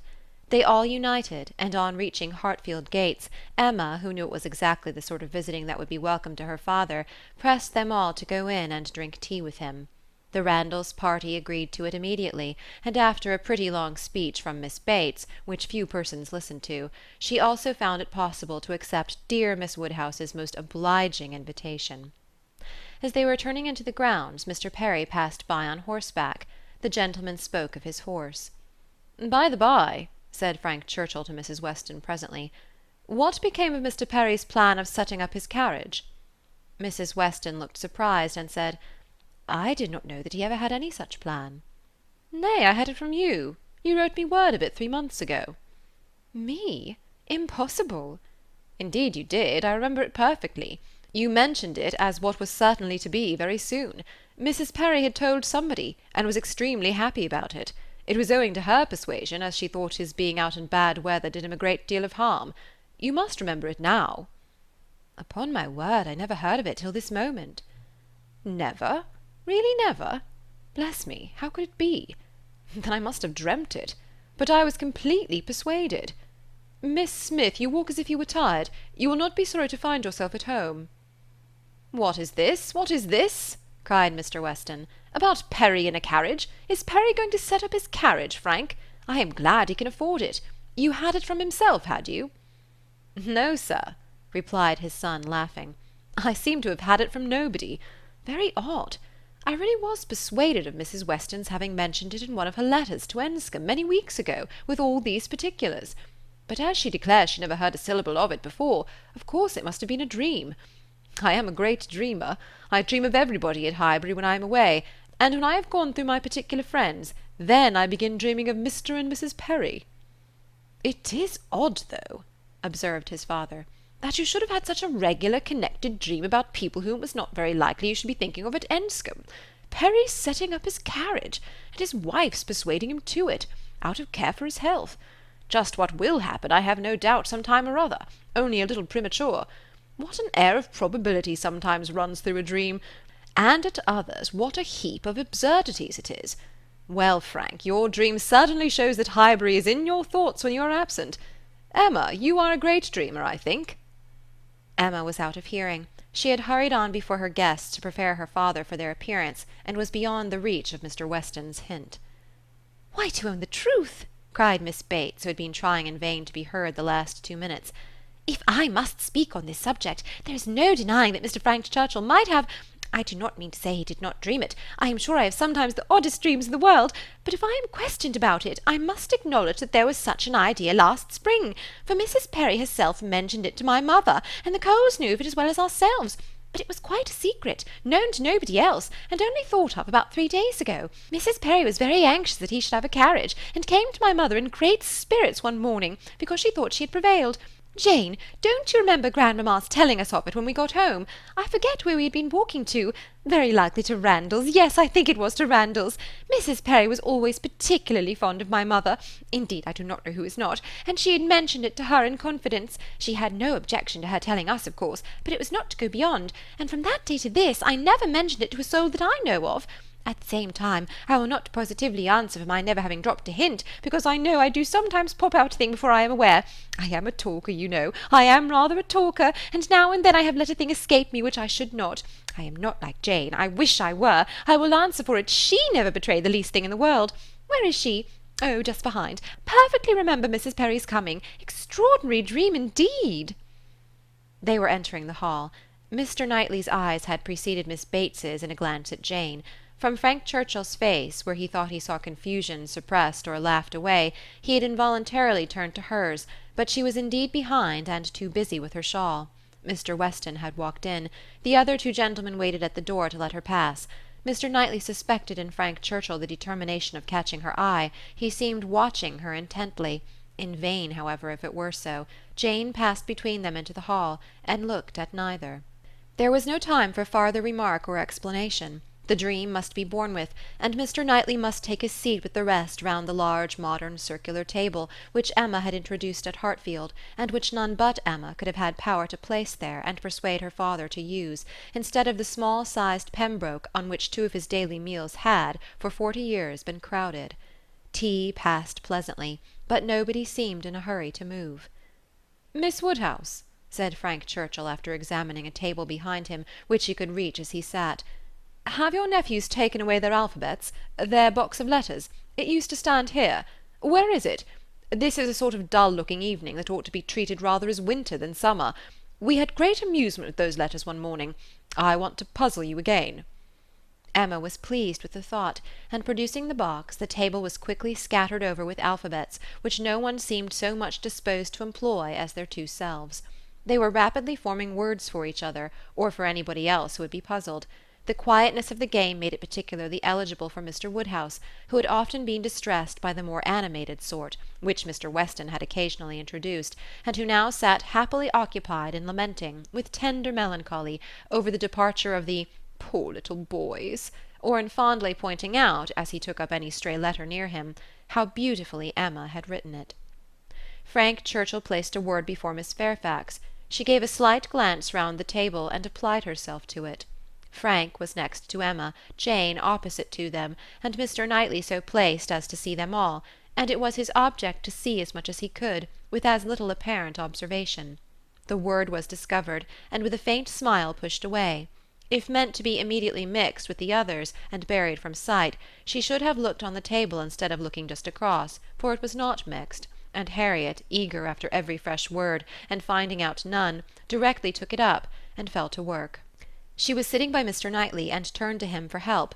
The word was blunder, and as Harriet exultingly proclaimed it, there was a blush on Jane's cheek which gave it a meaning not otherwise ostensible. Mr. Knightley connected it with the dream, but how it could all be was beyond his comprehension. How the delicacy, the discretion of his favourite could have been so lain asleep. He feared there must be some decided involvement. Disingenuousness and double-dealing seemed to meet him at every turn. These letters were but the vehicle for gallantry and trick.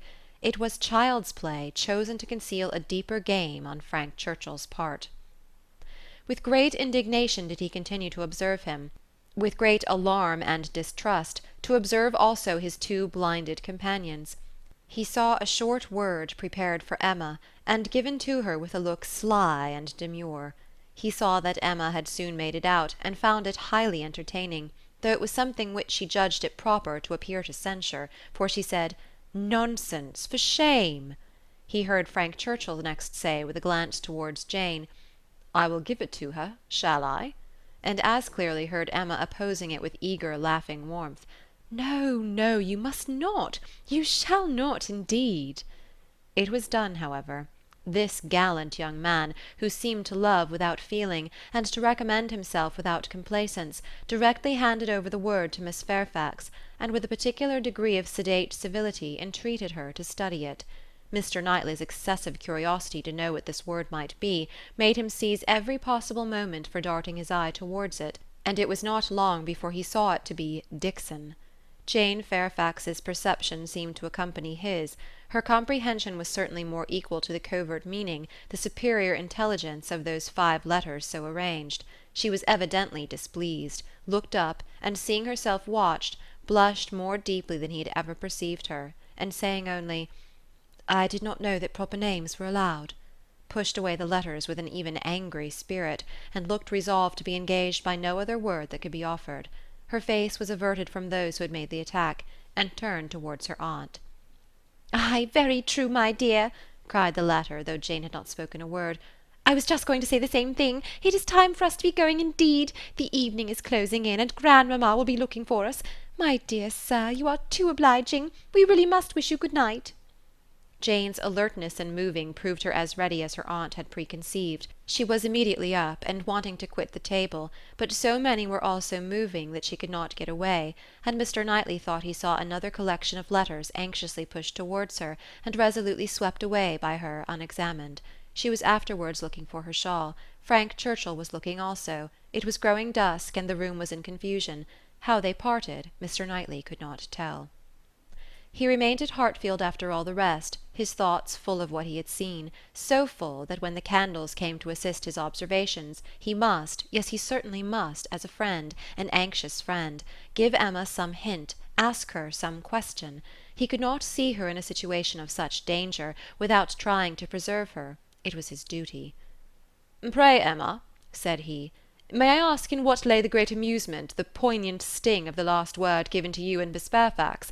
I saw the word, and am curious to know how it could be so very entertaining to the one, and so very distressing to the other." Emma was extremely confused.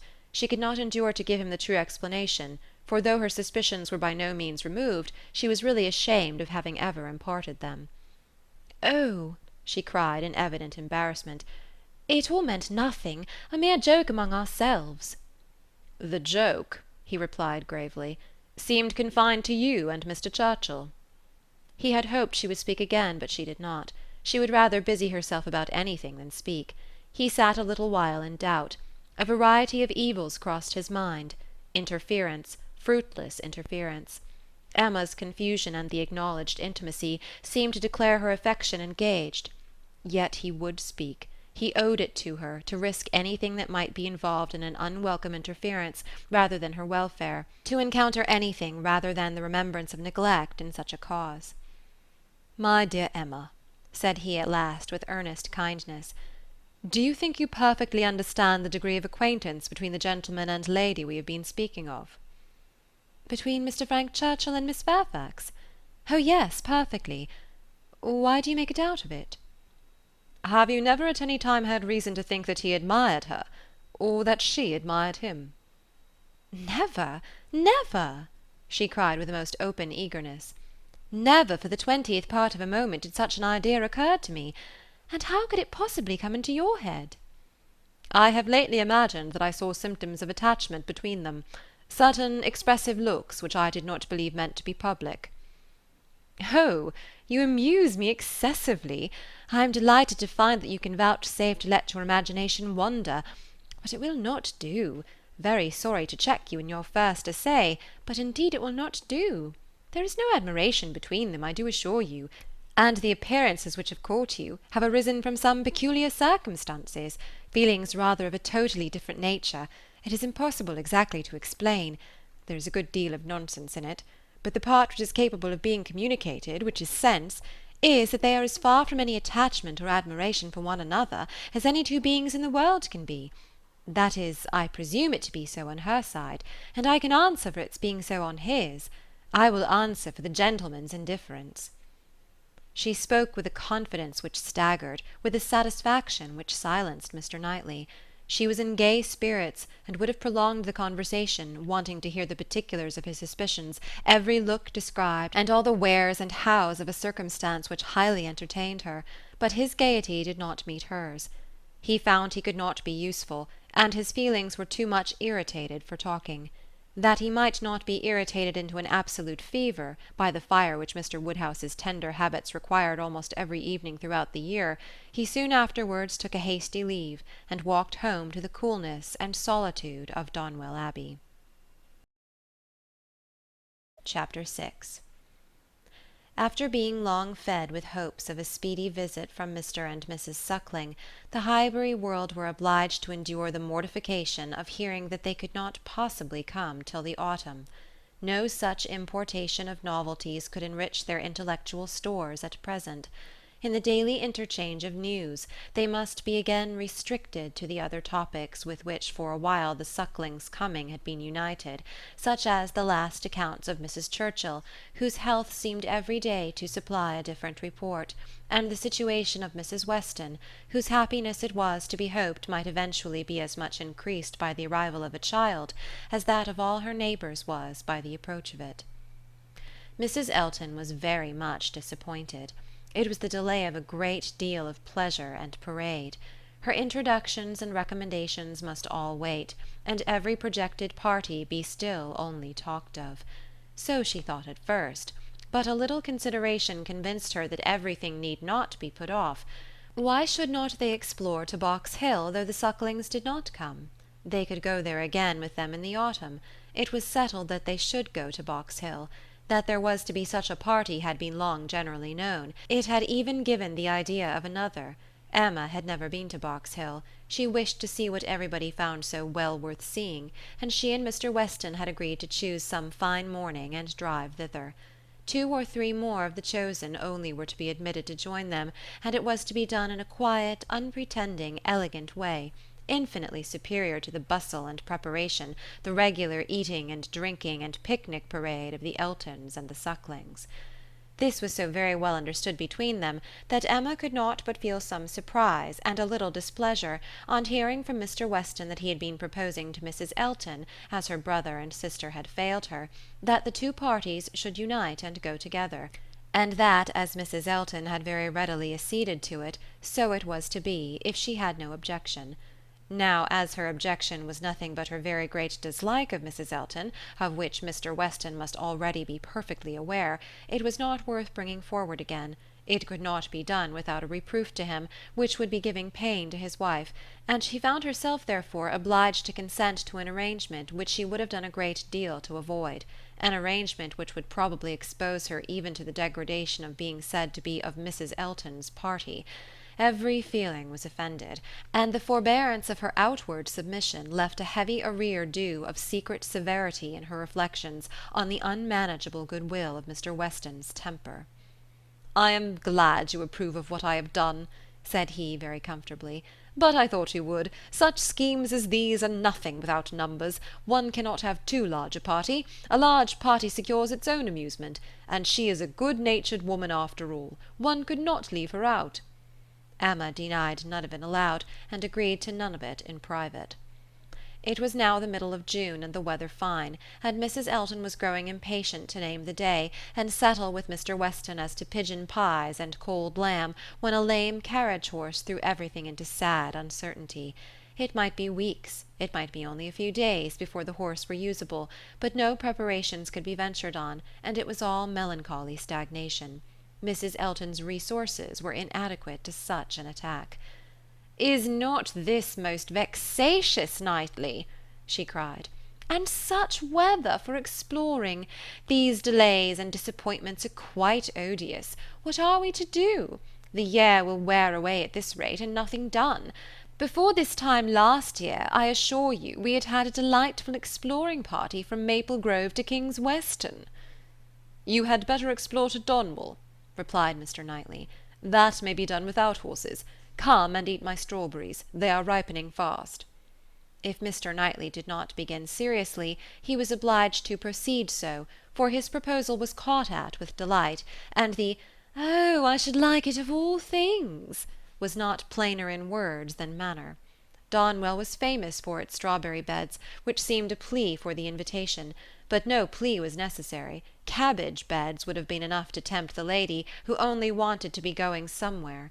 She promised him again and again to come, much oftener than he doubted, and was extremely gratified by such a proof of intimacy, such a distinguishing compliment as she chose to consider it. "You may depend upon me," said she. "I certainly will come. Name your day, and I will come. You will allow me to bring Jane Fairfax?" "I cannot name a day," said he, "till I have spoken to some others whom I would wish to meet you." "Oh, leave all that to me. Only give me a carte blanche. I am lady patroness, you know. It is my party. I will bring friends with me." "I hope you'll bring Elton," said he, "but I will not trouble you to give any other invitations." "Oh, now you are looking very sly. But consider, you need not be afraid of delegating power to me. I am no young lady on her preferment. Married women, you know, may be safely authorized. It is my party. Leave it all to me. I will invite your guests." "No," he calmly replied, "there is but one married woman in the world whom I can ever allow to invite what guests she please to Donwell, and that one is—" "Mrs. Weston, I suppose," interrupted Mrs. Elton, rather mortified. "No, Mrs. Knightley, and till she is in being I will manage such matters myself." "Ah, you are an odd creature," cried she, satisfied to have no one preferred to herself. "You are a humourist, and may say what you like. Quite a humourist. Well, I shall bring Jane with me, Jane and her aunt. The rest I leave to you. I have no objections at all to meeting the Hartfield family. Don't scruple, I know you are attached to them." "You certainly will meet them, if I can prevail, and I shall call on Miss Bates in my way home." "That's quite unnecessary. I see Jane every day. But as you like. It is to be a morning scheme, you know, Knightley, quite a simple thing. I shall wear a large bonnet and bring one of my little baskets hanging on my arm. Here, probably this basket with pink ribbon. Nothing can be more simple, you see. And Jane will have such another. There is to be no form or parade, a sort of gypsy party. We are to walk about your gardens and gather the strawberries ourselves and sit under trees, and whatever else you may like to provide, it is to be all out of doors, a table spread in the shade, you know, everything as natural and simple as possible. Is not that your idea?" "Not quite. My idea of the simple and the natural would be to have the table spread in the dining-room. The nature and the simplicity of gentlemen and ladies, with their servants and furniture, I think is best observed by meals within doors. When you are tired of eating strawberries in the garden, there shall be cold meat in the house." "Well, as you please. Only don't have a great set out. Can I, or my housekeeper, be of any use to you with our opinion? Pray be sincere, Knightley. If you wish me to talk to Mrs. Hodges, or to inspect anything—" "I have not the least wish for it, I thank you." "Well, but if any difficulties should arise, my housekeeper is extremely clever." "I will answer for it that mine thinks herself full as clever, and would spurn anybody's assistance." "I wish we had a donkey. The thing would be for all of us to come on donkeys. Jane, Miss Bates, and me, and my caro sposo walking by. I really must talk to him about purchasing a donkey. In a country life I conceive it to be a sort of necessary, for let a woman have ever so many resources, it is not possible for her to be always shut up at home. And very long walks, you know. In summer there is dust, and in winter there is dirt." "You will not find either between Donwell and Highbury. Donwell Lane is never dusty, and now it is perfectly dry. Come on a donkey, however, if you prefer it. You can borrow Mrs. Cole's. I would wish everything to be as much to your taste as possible." "That I am sure you would. Indeed I do you justice, my good friend. Under that peculiar sort of dry, blunt manner, I know you have the warmest heart. As I tell Mr. E., you are a thorough humourist. Yes, believe me, Knightley, I am fully sensible of your attention to me in the whole of this scheme. You have hit upon the very thing to please me." Mr. Knightley had another reason for avoiding a table in the shade.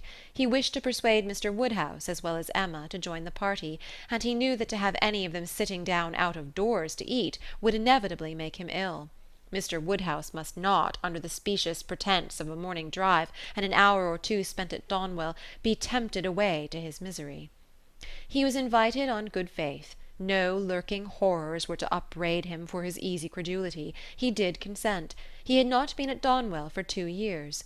Some very fine morning he and Emma and Harriet could go very well, and he could sit still with Mrs. Weston while the dear girls walked about the gardens. He did not suppose they could be damp now in the middle of the day. He should like to see the old house again exceedingly, and should be very happy to meet Mr. and Mrs. Elton and any other of his neighbours. He could not see any objection at all to his and Emma's and Harriet's going there some very fine morning. He thought it all very well done of Mr. Knightley to invite them.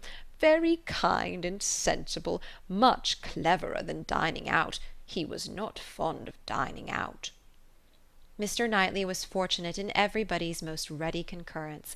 The invitation was everywhere so well received that it seemed as if, like Mrs. Elton, they were all taking the scheme as a particular compliment to themselves.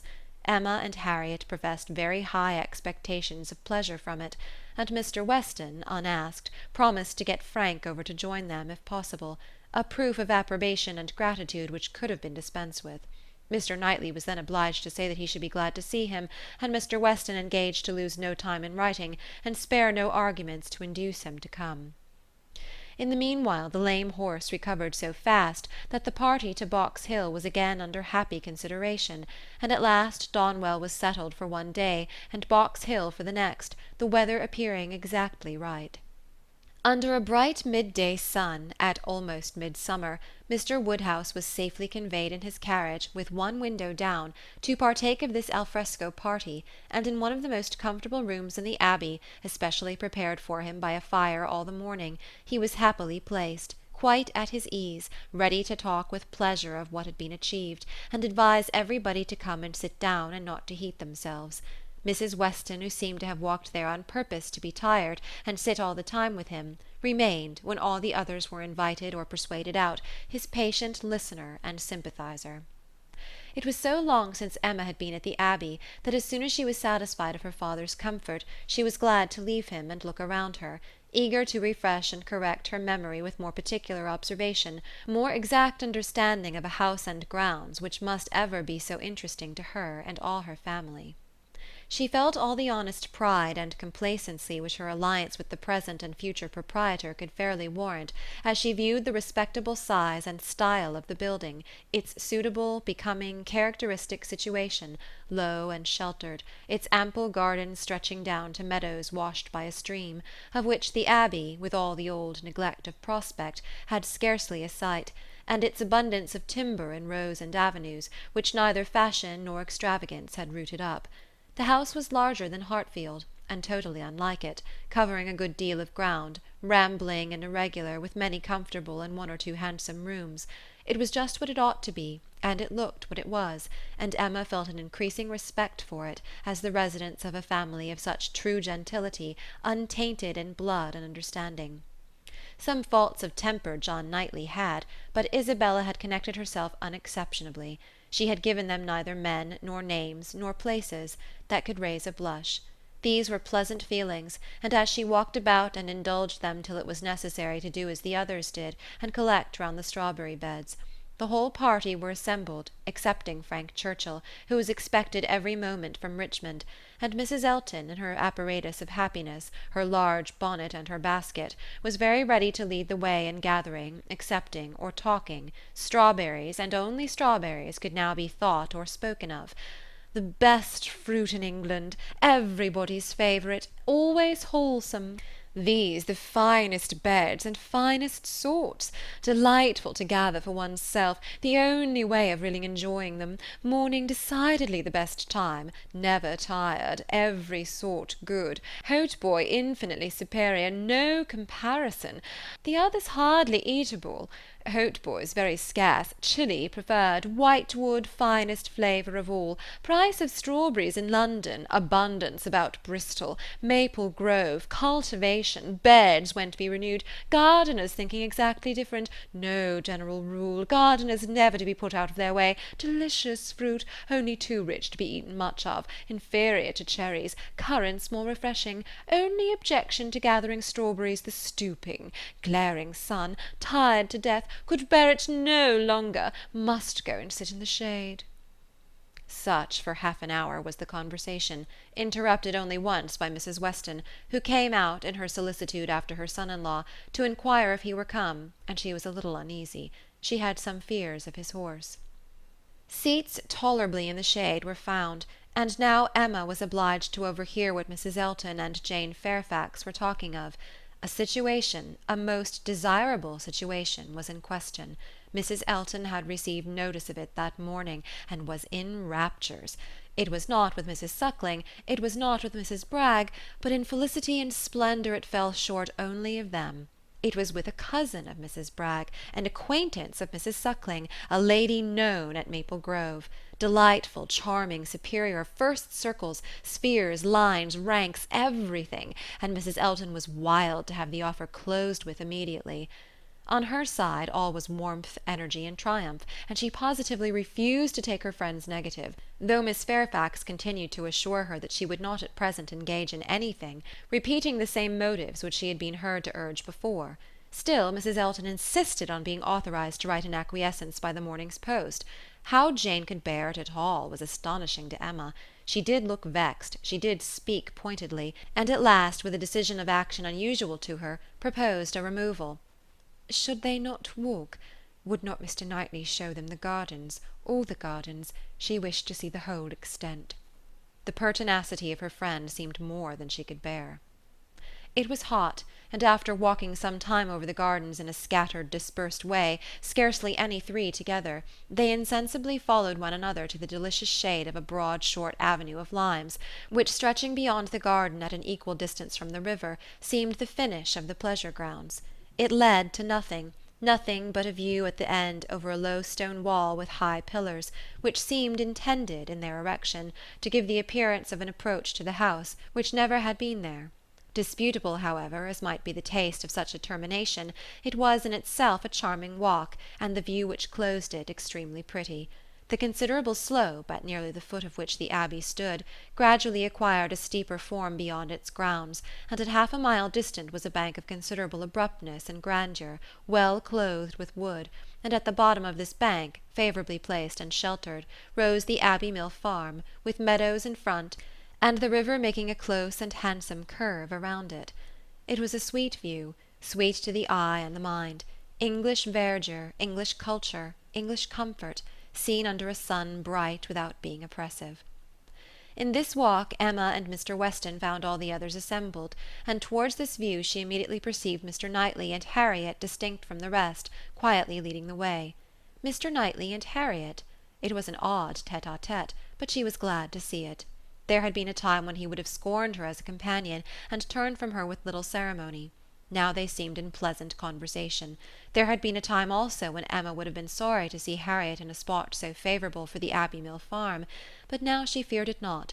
It might be safely viewed with all its appendages of prosperity and beauty, its rich pastures, spreading flocks, orchard in blossom, and light column of smoke ascending.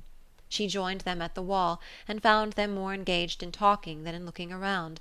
He was giving Harriet information as to the modes of agriculture, etc., and Emma received a smile which seemed to say, "These are my own concerns. I have a right to talk on such subjects, without being suspected of introducing Robert Martin." She did not suspect him. It was too old a story. Robert Martin had probably ceased to think of Harriet. They took a few turns together along the walk. The shade was most refreshing, and Emma found it the pleasantest part of the day. The next remove was to the house. They must all go in and eat, and they were all seated and busy, and still Frank Churchill did not come. Mrs. Weston looked and looked in vain. His father would not own himself uneasy, and laughed at her fears, but she could not be cured of wishing that he would part with his black mare. He had expressed himself as to coming with more than common certainty. His aunt was so much better that he had not a doubt of getting over to them. Mrs. Churchill's state, however, as many were ready to remind her, was liable to such sudden variation as might disappoint her nephew in the most reasonable dependence, and Mrs. Weston was at last persuaded to believe, or to say, that it must be by some attack of Mrs. Churchill that he was prevented coming. Emma looked at Harriet while the point was under consideration. She behaved very well, and betrayed no emotion. The cold repast was over, and the party were to go out once more to see what had not yet been seen, the old Abbey fish-ponds, perhaps get as far as the clover, which was to be begun cutting on the morrow, or at any rate have the pleasure of being hot and growing cool again. Mr. Woodhouse, who had already taken his little round in the highest part of the gardens, where no damps from the river were imagined even by him, stirred no more, and his daughter resolved to remain with him, that Mrs. Weston might be persuaded away by her husband to the exercise and variety which her spirits seemed to need. Mr. Knightley had done all in his power for Mr. Woodhouse's entertainment. Books of engravings, drawers of medals, cameos, corals, shells, and every other family collection within his cabinets had been prepared for his old friend, to while away the morning, and the kindness had perfectly answered. Mr. Woodhouse had been exceedingly well amused. Mrs. Weston had been showing them all to him, and now he would show them all to Emma, fortunate in having no other resemblance to a child than in a total want of taste for what he saw, for he was slow, constant, and methodical. Before this second looking over was begun, however, Emma walked into the hall for the sake of a few moments' free observation of the entrance and ground plot of the house, and was hardly there when Jane Fairfax appeared, coming quickly in from the garden, and with a look of escape. Little expecting to meet Miss Woodhouse so soon, there was a start at first, but Miss Woodhouse was the very person she was in quest of. "Will you be so kind," said she, "when I am missed, as to say that I am gone home? I am going this moment. My aunt is not aware how late it is, nor how long we have been absent, but I am sure we shall be wanted, and I am determined to go directly. I have said nothing about it to anybody. It would only be giving trouble and distress. Some are gone to the ponds, and some to the lime walk. Till they all come in I shall not be missed, and when they do, will you have the goodness to say that I am gone?" "Certainly, if you wish it. But you are not going to walk to Highbury alone?" "Yes. What should hurt me? I walk fast. I shall be at home in 20 minutes. "But it is too far. Indeed it is, to be walking quite alone. Let my father's servant go with you. Let me order the carriage. It can be round in 5 minutes." Thank you, but on no account. I would rather walk. And for me to be afraid of walking alone, I who may so soon have to guard others." She spoke with great agitation, and Emma very feelingly replied, "That can be no reason for your being exposed to danger now. I must order the carriage. The heat even would be danger. You are fatigued already." "I am," she answered. "I am fatigued, but it is not the sort of fatigue. Quick walking will refresh me. Miss Woodhouse, we all know at times what it is to be wearied in spirits. Mine, I confess, are exhausted. The greatest kindness you can show me will be to let me have my own way, and only say that I am gone when it is necessary." Emma had not another word to oppose. She saw it all, and entering into her feelings, promoted her quitting the house immediately, and watched her safely off with the zeal of a friend. Her parting look was grateful, and her parting words, "Oh, Miss Woodhouse, the comfort of being sometimes alone," seemed to burst from an overcharged heart, and to describe somewhat of the continual endurance to be practised by her, even towards some of those who loved her best. "Such a home indeed! Such an aunt!" said Emma as she turned back into the hall again. "I do pity you, and the more sensibility you betray of their just horrors, the more I shall like you." Jane had not been gone a quarter of an hour, and they had only accomplished some views of St. Mark's Place, Venice, when Frank Churchill entered the room. Emma had not been thinking of him. She had forgotten to think of him, but she was very glad to see him. Mrs. Weston would be at ease. The black mare was blameless. They were right who had named Mrs. Churchill as the cause. He had been detained by a temporary increase of illness in her, a nervous seizure which had lasted some hours, and he had quite given up every thought of coming till very late. And had he known how hot a ride he should have, and how late, with all his hurry, he must be, he believed he should not have come at all. The heat was excessive. He had never suffered anything like it, almost wished he had stayed at home. Nothing killed him like heat. He could bear any degree of cold, etc., but heat was intolerable, and he sat down at the greatest possible distance from the slight remains of Mr. Woodhouse's fire, looking very deplorable. "You will soon be cooler if you sit still," said Emma. "As soon as I am cooler I shall go back again. I can very ill be spared, but such a point had been made of my coming. You will all be going soon, I suppose, the whole party breaking up. I met one as I came. Madness in such weather, absolute madness." Emma listened and looked, and soon perceived that Frank Churchill's state might be best defined by the expressive phrase of being out of humour. Some people were always cross when they were hot. Such might be his constitution, and as she knew that eating and drinking were often the cure of such incidental complaints, she recommended his taking some refreshment. He would find abundance of everything in the dining-room, and she humanely pointed out the door. No, he should not eat. He was not hungry. It would only make him hotter. In 2 minutes, however, he relented in his own favour, and muttering something about spruce beer, walked off.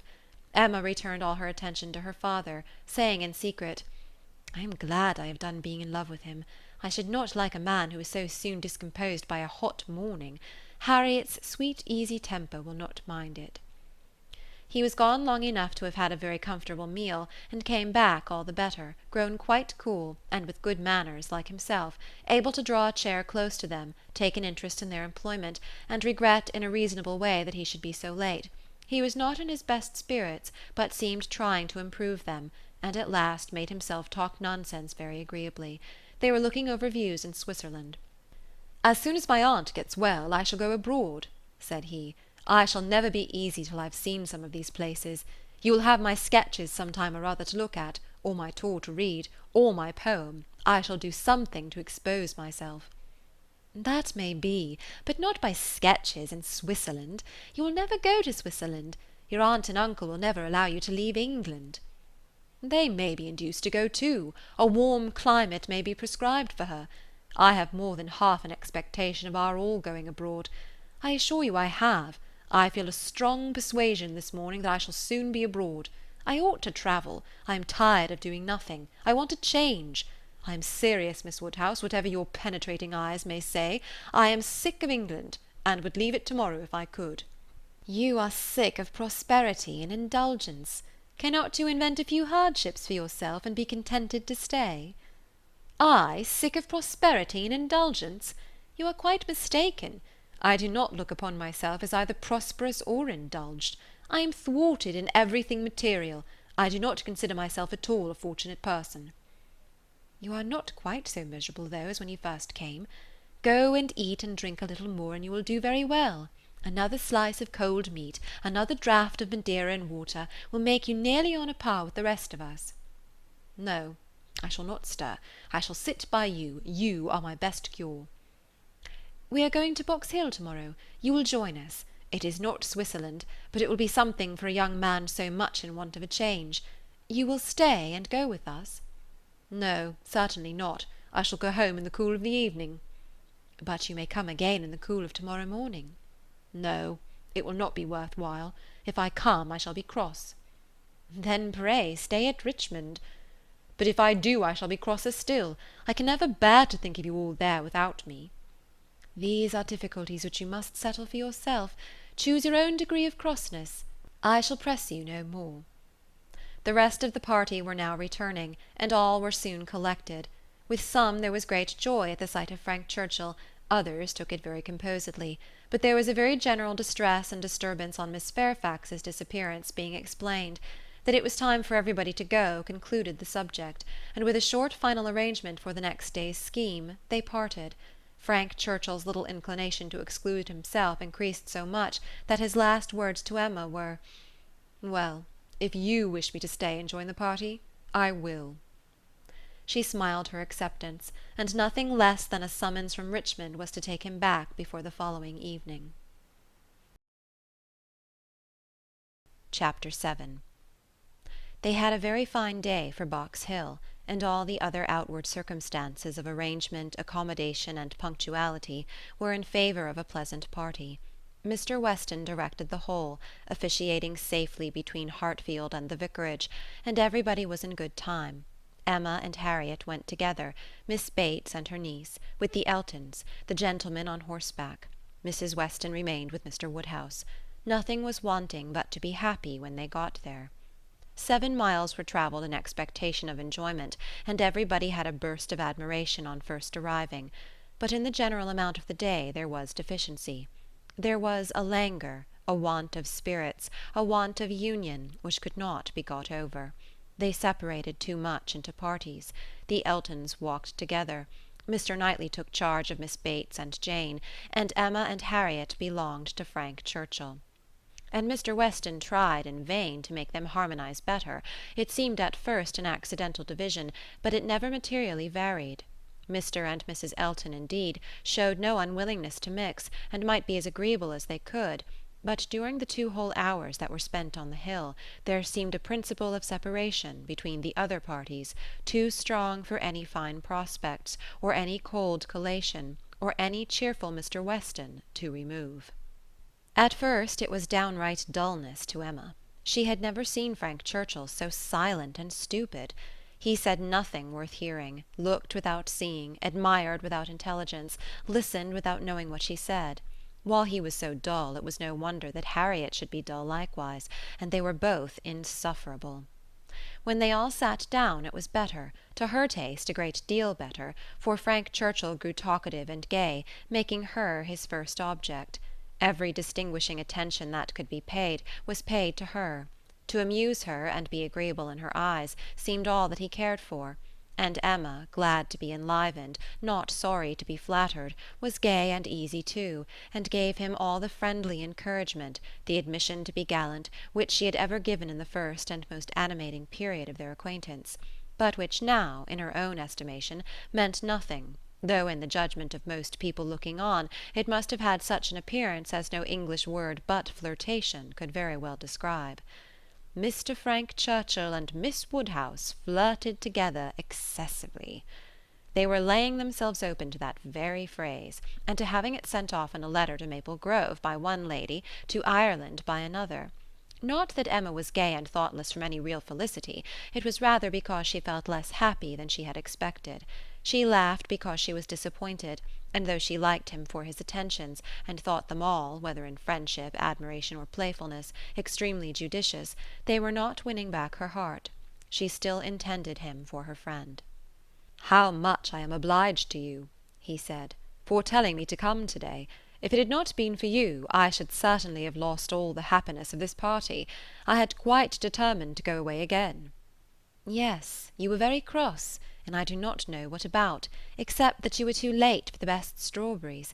I was a kinder friend than you deserved. But you were humble, you begged hard to be commanded to come. Don't say I was cross. I was fatigued. The heat overcame me.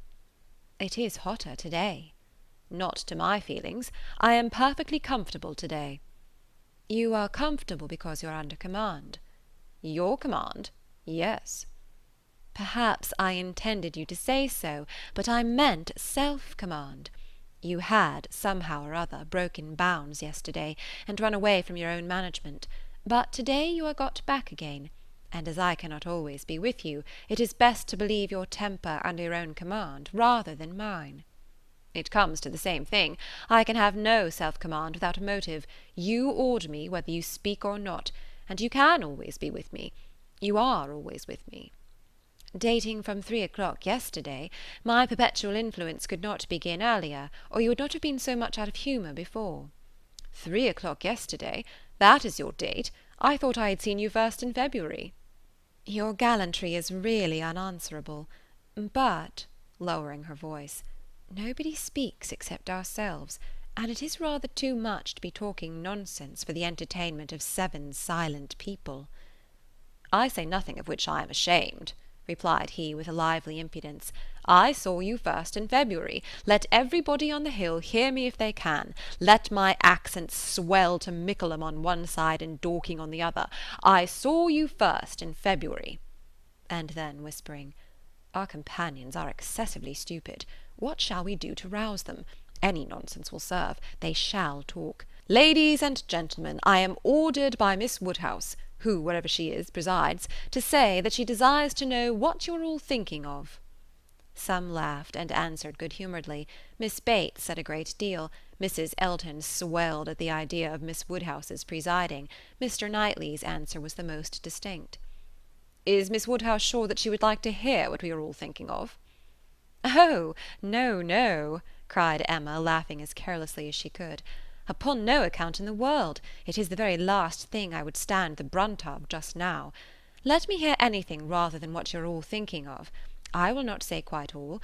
There are 1 or 2, perhaps, glancing at Mr. Weston and Harriet, whose thoughts I might not be afraid of knowing. It is a sort of thing, cried Mrs. Elton emphatically, which I should not have thought myself privileged to inquire into, though perhaps as the chaperone of the party I never was in any circle. Exploring parties, young ladies, married women. Her mutterings were chiefly to her husband, and he murmured in reply, Very true, my love, very true. Exactly so, indeed, quite unheard of. But some ladies say anything. Better pass it off as a joke. Everybody knows what is due to you. It will not do, whispered Frank to Emma. They are most of them affronted. I will attack them with more address. Ladies and gentlemen, I am ordered by Miss Woodhouse to say that she waives her right of knowing exactly what you may be all thinking of, and only requires something very entertaining from each of you in a general way. Here are 7 of you besides myself, who, she is pleased to say, is very entertaining already, and she only demands from each of you either 1 thing very clever, be it prose or verse, original or repeated, or 2 things moderately clever, or 3 things very dull indeed, and she engages to laugh heartily at them all. Oh, very well, exclaimed Miss Bates. Then I need not be uneasy. 3 things very dull indeed. That will just do for me, you know. I shall be sure to say 3 dull things as soon as ever I open my mouth, shan't I? Looking round with a most good-humoured dependence on everybody's assent. Do not you all think I shall? Emma could not resist. Ah, ma'am, but there may be a difficulty. Pardon me, but you will be limited as to number. Only 3 at once.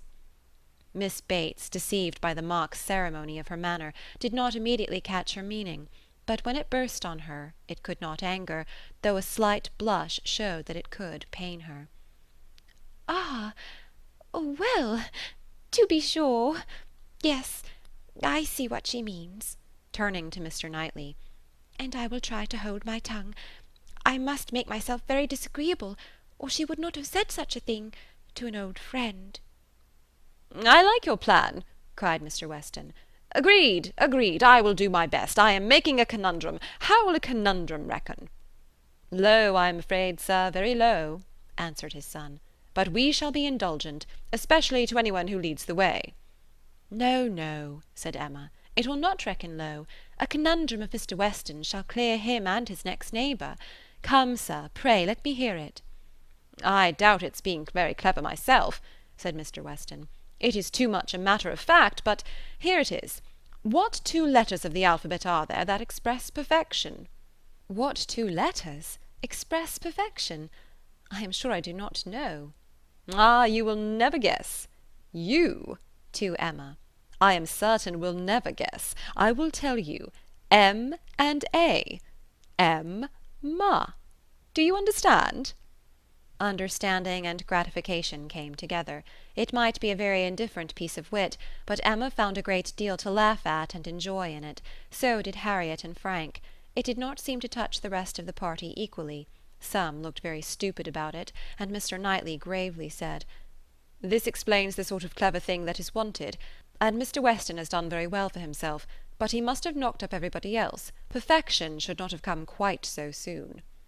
"Oh, for myself, I protest I must be excused," said Mrs. Elton. "I really cannot attempt. I am not at all fond of the sort of thing. I had an acrostic once sent me upon my own name, which I was not at all pleased with. I knew who it came from, an abominable puppy. You know who I mean," nodding to her husband. "These kinds of things are very well at Christmas, when one is sitting round the fire, but quite out of place, in my opinion, when one is exploring about the country in summer. Miss Woodhouse must excuse me. I am not one of those who have witty things at everybody's service. I do not pretend to be a wit. I have a great deal of vivacity in my own way, but really I must be allowed to judge when to speak and when to hold my tongue. Pass us, if you please, Mr. Churchill. Pass Mr. E., Knightley, Jane, and myself. We have nothing clever to say, not one of us." "Yes, yes. Pray pass me," added her husband, with a sort of sneering consciousness. "I have nothing to say that can entertain Miss Woodhouse, or any other young lady. An old married man, quite good for nothing. Shall we walk, Augusta?" "With all my heart. I am really tired of exploring so long on one spot. Come, Jane, take my other arm." Jane declined it, however, and the husband and wife walked off. "Happy couple," said Frank Churchill, as soon as they were out of hearing. "How well they suit one another. Very lucky, marrying as they did upon an acquaintance formed only in a public place. They only knew each other, I think, a few weeks in Bath. Peculiarly lucky. For as to any real knowledge of a person's disposition that Bath or any other public place can give, it is all nothing. There can be no knowledge. It is only by seeing women in their own homes, among their own set, just as they always are, that you can form any just judgment. Short of that, it is all guess and luck, and will generally be ill luck. How many a man has committed himself on short acquaintance, and rued it all the rest of his life?" Miss Fairfax, who had seldom spoken before, except among her own confederates, spoke now. "Such things do occur, undoubtedly." She was stopped by a cough. Frank Churchill turned towards her to listen. "You were speaking," said he, gravely. She recovered her voice. "I was only going to observe that though such unfortunate circumstances do occur sometimes both to men and women, I cannot imagine them to be very frequent. A hasty and imprudent attachment may arise, but there is generally time to recover from it afterwards. I would be understood to mean that it can only be weak, irresolute characters, whose happiness must be always at the mercy of chance, who will suffer an unfortunate acquaintance to be an inconvenience, an oppression for ever." He made no answer, merely looked and bowed in submission, and soon afterwards said in a lively tone, "Well, I have so little confidence in my own judgment that whenever I marry I hope somebody will choose my wife for me. Will you," turning to Emma, "will you choose a wife for me? I am sure I should like anybody fixed on by you. You provide for the family, you know," with a smile at his father. "Find somebody for me. I am in no hurry. Adopt her, educate her." "And make her like myself?" "By all means, if you can." "Very well. I undertake the commission. You shall have a charming wife." "She must be very lively and have hazel eyes. I care for nothing else. I shall go abroad for a couple of years, and when I return I shall come to you for my wife. Remember." Emma was in no danger of forgetting it. It was a commission to touch every favourite feeling. Would not Harriet be the very creature described?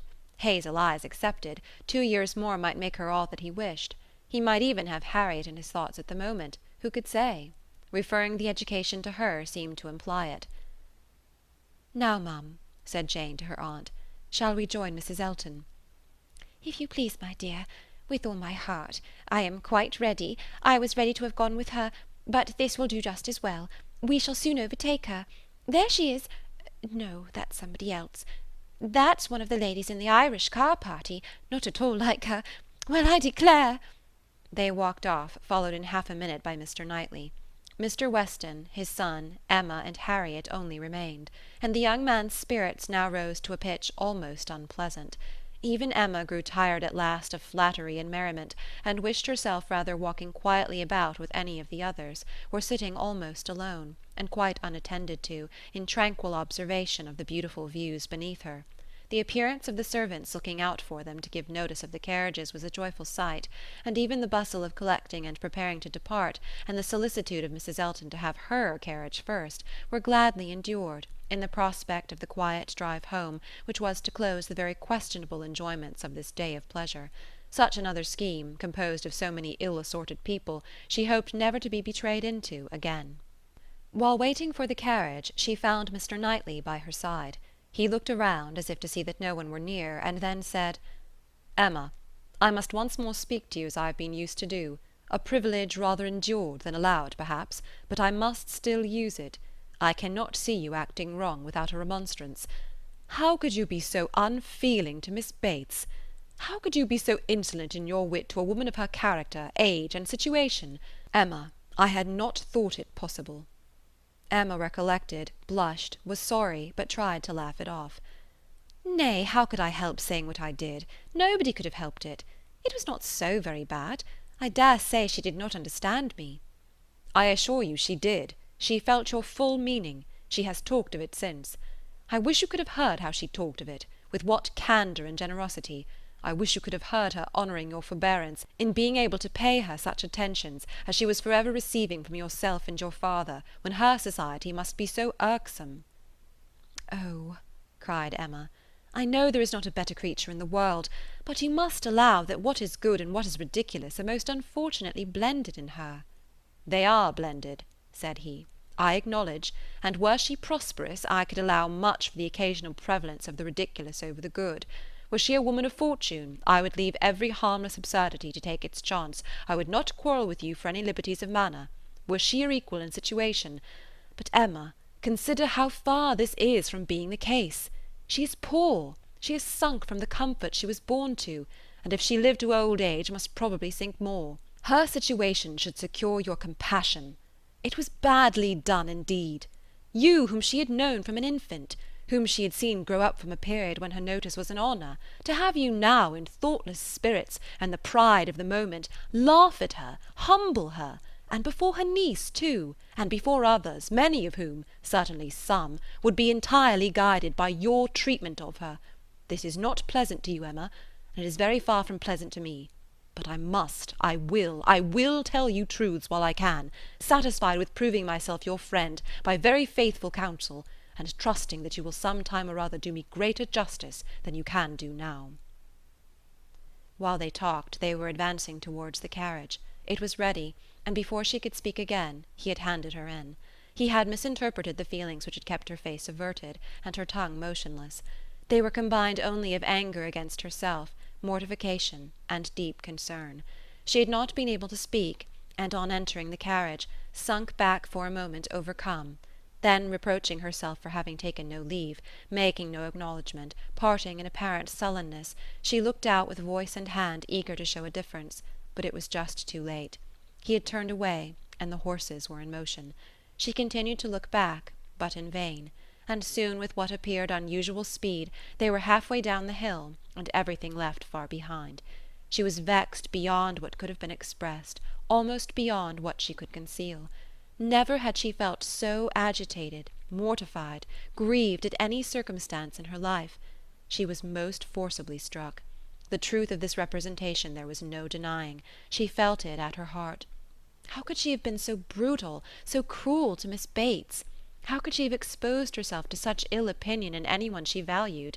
And how suffer him to leave her without saying one word of gratitude, of concurrence, of common kindness? Time did not compose her. As she reflected more, she seemed but to feel it more. She had never been so depressed. Happily it was not necessary to speak. There was only Harriet, who seemed not in spirits herself, fagged and very willing to be silent, and Emma felt the tears running down her cheeks almost all the way home, without being at any trouble to check them, extraordinary as they were.